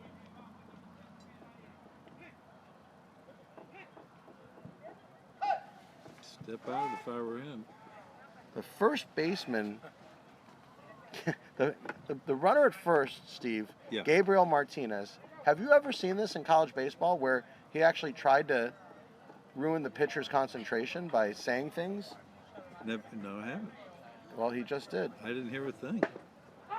Wait. The bench for Miami-Dade College answered back because you could hear sounds being made by Gabriel Martinez in what some would call a Bush League attempt to try to get Bower off his game. Your hearing's very good. I couldn't hear that from here. Nice pitch. Oh, boy. Got him. Sure did. He struck him out. A huge strikeout for Bower, who continues, Justin, that great ratio as he came into this game with a 6-to-1 ratio, and he has improved that now to 8-to-1. 8-2, as he did walk the middle Oh, batter. correct. Thank you. But still, a great ratio. And it's almost 8-3 because obviously he hit a batter as well, and you have to count that somewhere somehow. I never understood that, Steve. Maybe you can explain that for our audience, why a hit batter doesn't count in the base on ball category, and why they separate it out. Because you would wonder. Well, because that's exactly what it is. Yeah, in other words, when you get a base on ball, you've had enough intelligence not to swing at bad pitches. You really pretty much can't do anything. Runner goes. Here's the throw to second base. He's going to be out by 2 steps. Not even close. Forward with 2 innings of 1-2-3 baseball. Unbelievable. So when you're hit by a pitch, you weren't smart enough to get out of the way of that ball? Or you couldn't. Or you couldn't. So, guys, but you know, one part of my prophecy has been fulfilled. Which is? We stayed at 10 runs for Palm Beach State. We need 6 runs. We need 6 runs. 6 runs. And unfortunately, we really only need 5 because it would be a walk-off situation. That's right. Or take 4 and tie it up. You know what? If I'm wrong and it's 11-10 instead of 12-10, we'll give you credit. We'll still give you credit. I'm okay with that. We'll still give you credit. Okay 11-10. We'll take that. Now here's a question, Jay. We're talking about base on balls and getting hit by a pitch. Correct. And let's see how many fans out there and you guys know that how many times in Mickey Mantle's career, which was a lot of years, did he get hit by a pitch? Just think about it and take a wild guess. The only number that comes to my mind is 0. Zero. Only because you're asking the question. So you may have tipped your hand a little bit. Not quite, because you can't play 15 years and right. not get hit by a pitch. So let's say 5. Okay, well that's a good guess. But and even so, it was 11. 11. But when you think getting hit only 11 times 15 in years? that career is ridiculous. What, did Stanton get hit 11 times in 1 month? And look at all these other guys. Well, look at guys like Don Baylor, who made a living. Yeah, 40 times a year. Out of getting hit. Ron Hunt was one of the best. Megan Bickle says, let's get some runs, Sharks. And we agree. This is our chance right here. Brandon Roberts offsetting that by saying, go Panthers. And they are going at the moment. We are giving airtime to our opponent because they are participating in the text line. I want to make sure they're represented. Even happy we could bring the game to even if we don't like what they're saying. We don't have to like it. What do I always say, guys? Those who don't like the Sharks can kick sand. And kick rocks. Yeah, pound sand. Pound sand, sorry. They can pound sand and kick rocks. And we have the middle of our order up right now. Up high. The one thing you don't want to do if you're Palm Beach State is walk the leadoff hitter, even though Stevens has been a terror today.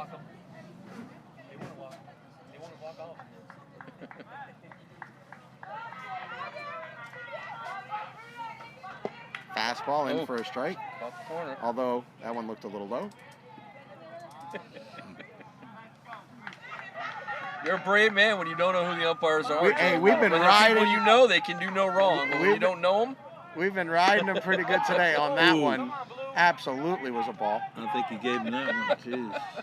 It might be because I've been riding him so hard that he's like, you know what? I'm going to show him. It might be because he wants to go home. This game has been a long one for us. Oh, that one off the mask. And got our camera once again.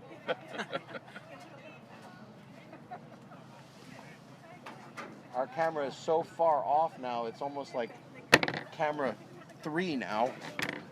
I'm going to go fix it. I'll leave it to you guys. Okay. We'll finish it out. That one misses outside. Full count now to Matthew Stevens. You know, Justin, we haven't seen Matthew very much, but from what we've seen today with his at-bats, he's got a very good swing. One of the best swings on this club. He does. He has a single and he walked so far today. It's a big walk again. right there. Lead-off walk. Take it every time. They got some momentum going over there. And here comes Nico Martinez. They got some life. Here we go.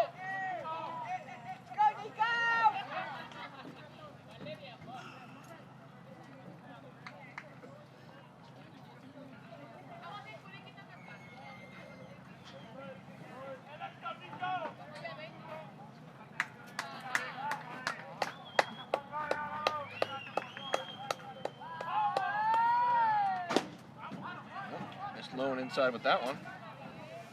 Want to know the count to Nico Martinez. Oh boy, guys, I can feel it. Here it comes. Could be. I can feel it. Jay, what have you now learned? I can feel it. Don't jinx it. Don't jinx it, Here Jay. it comes. Mom, I think we need to have to talk to Jay. I've had talks with Jay before.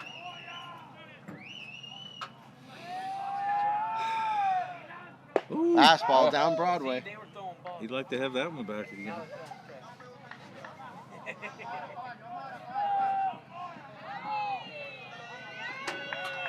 I think I'm getting heckled. I don't know You any are. better, They're but talking about the hayback hex.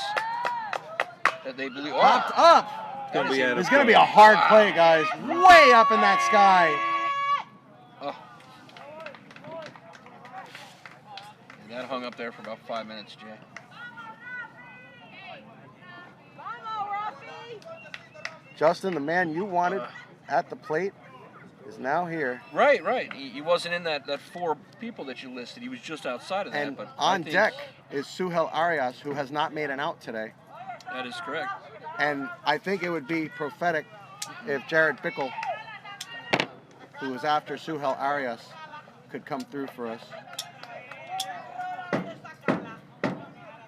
Fastball in for a strike.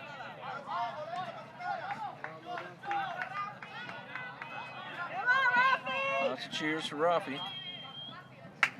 1 on 1 out here Huge, in the bottom huge of the ninth. situation here. The Sharks still trailing by 4. Foul that one back.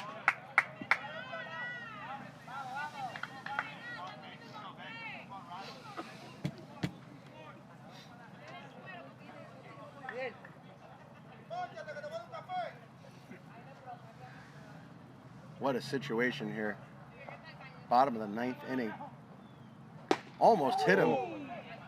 Now what you got to do in that situation? Turn is the not- other cheek. Not move. How about turn the other cheek? Turn. And that would have got him on base. You're right. That was almost another one. Like Don't the back out. other one. Don't back out. Alright, cannot afford the double play here.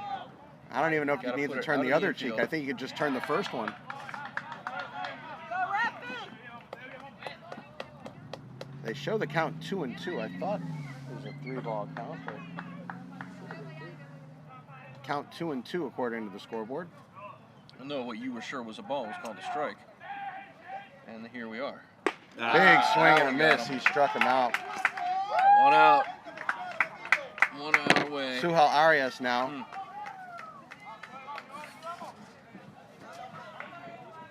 Doubled and scored in the 4th. Singled in the 6th. Hit by a pitch in the 7th.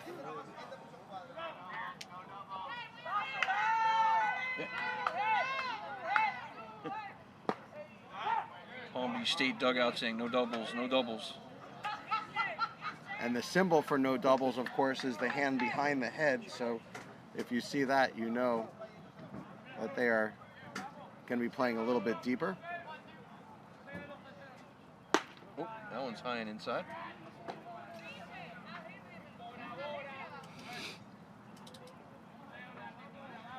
Steve, what are your thoughts as a coach in this situation? What are you projecting out?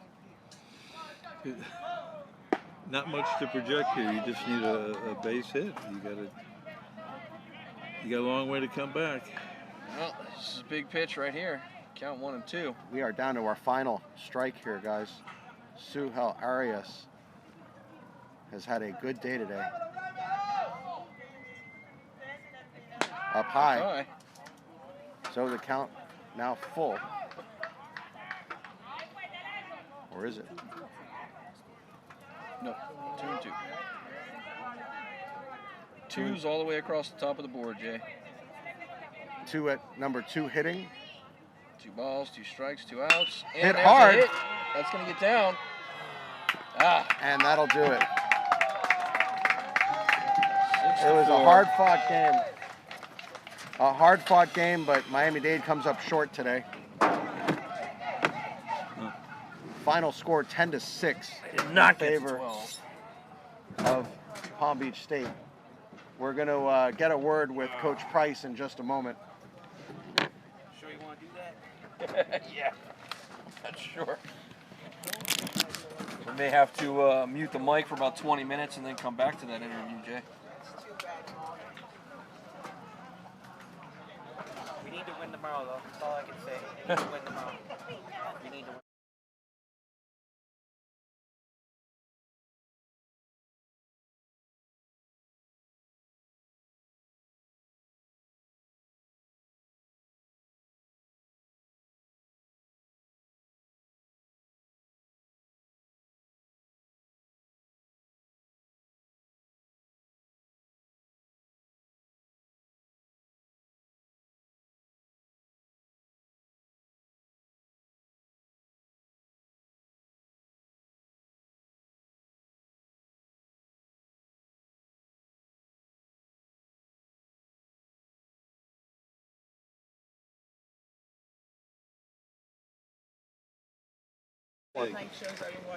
And we will have Coach Price for an interview, so don't go anywhere. And we will have our 10th inning show coming right up with Coach Price.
Just leave it right there. I gotta go interview Coach right now.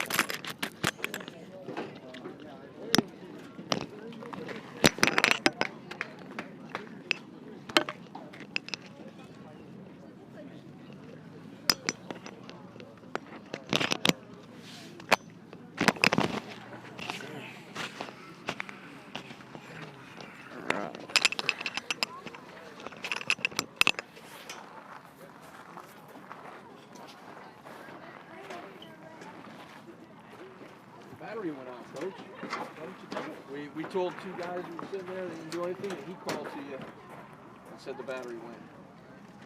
Sorry about that. No, you have to apologize to him. We were trying to. Yeah, no, we were just trying to make sure you were getting all the information you needed.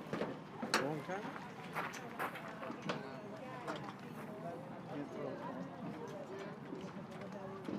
All right, now we're on the road.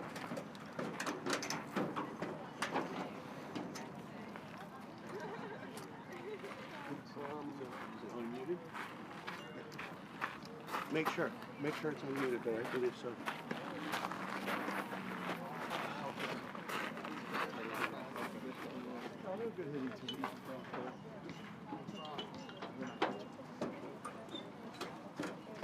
Take care, Steve. All right, guys.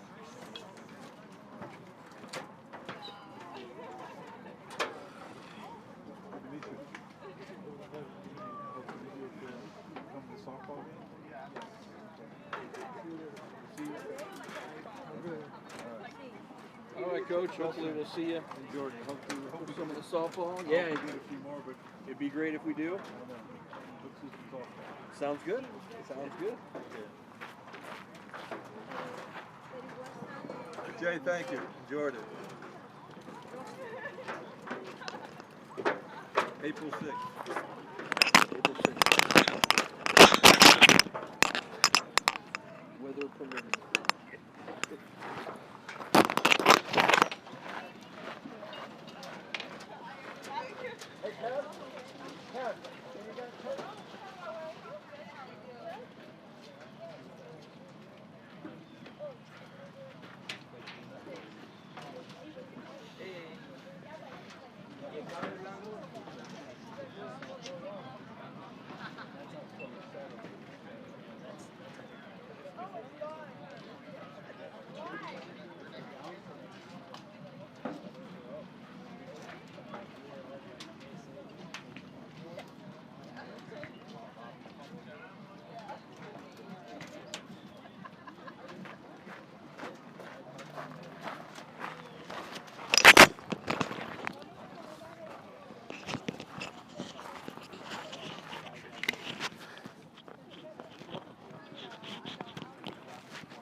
brutal. Hang on one second for me, Coach. Are we centered? Yeah. Okay, we are on the post-game show on South Florida Broadcast Network. I'm here with Coach Price today, who your team fought very hard throughout the game today, showed a lot of character, showed a lot of grit. Taking a 2-0 lead in the first inning, things were looking pretty good. We knew Palm Beach State came in with some heavy offense, and we knew that this game had the potential, with the wind blowing out, to be a little bit different than what we're used to seeing here today. Give us an idea of what went through your head as you watched the second inning unfold. Well, it was very quickly that it just fell off. It got out of control very quickly. We gave up 8 runs in the second inning, and our starter, we got 1 in the third inning out of our starter. And you can't do those type of things to win ball games. I credit Palm Beach; they did a great job. They hit the ball very hard. Some things went their way, and I just credit Palm Beach for doing a great job. So Palm Beach today, it was really their pitching that was the surprise, because after the first inning, putting up 2 runs on the board, they were able to hold Miami-Dade's offense down. As once they put up the 8 runs on the board, it was one of those situations where if the Sharks had been able to put up a few runs here and there, they could have gotten the momentum back. I think it was really more the pitching that was the surprise today, wouldn't you say? I'd say the pitching for us was a surprise. That we just gave up those 8 runs in the second inning, and it really put a damper on things. And to give up that many runs in that inning, that's a lot to overcome. But we did score 6 runs, I think, in 4 different frames, I think it was. And but you gotta stay away from that big crooked number of 8 runs, and we did that yesterday with them. That we gave up 5 in 1 inning, and you can't give up really big innings and win ball games. And Palm Beach took advantage of us. They did a great job, so I credit Palm Beach for winning the ball game. Coach, you have a ton of experience with not just with Miami-Dade, but in college baseball in general. You've been around, you've seen these types of games, and what is it you're going to say to your team after something like this? Give us a peek behind the curtain to how this talk is going to go today. Well, it's very simple. I've been on both sides of this many times than I can remember. You just got to get rid of today. Today happened, and it was a quiet bus ride last night. And that's what I said last night. I'm just afraid that I got to say it again. We got to move on, because baseball, tomorrow will be the first half of the season of 24 conference games, and we have to get rid of this one, get ready to play tomorrow. Unfortunately, there's no other words you can say, but we got to get better pitching tomorrow. If we don't get better pitching, we're going to be, we just got to do a better job managing the ball game. Bower seemed to do a good job. We were surprised to see him, and we hadn't seen him in any of in our broadcasts. Yeah. He seemed to do a good job today. Colin did a great job. I thought Colin did a great job. Colin Kiernan did an excellent job. And I think that Joe Sanchez, he really did a good job, but he threw some really good pitches, and, it's that one pitch that he just didn't work. But I was very pleased with them. I was pleased with all the guys. So, but, it didn't turn out the way I wanted it to be, but I'm smart. I have been down the road, and it's just a game. It's not football. We don't have to wait a week. Talk about the health of the team right now, and getting some players back and getting that lineup a little bit bolstered. I got Matt Stevenson back today. Next week, I'll get Saharo back, and that's adding 1. Hopefully we get Louis Guerrero back in the next 2.5, 3 weeks. So it can only get better, and I think the depth of our team is it's important. But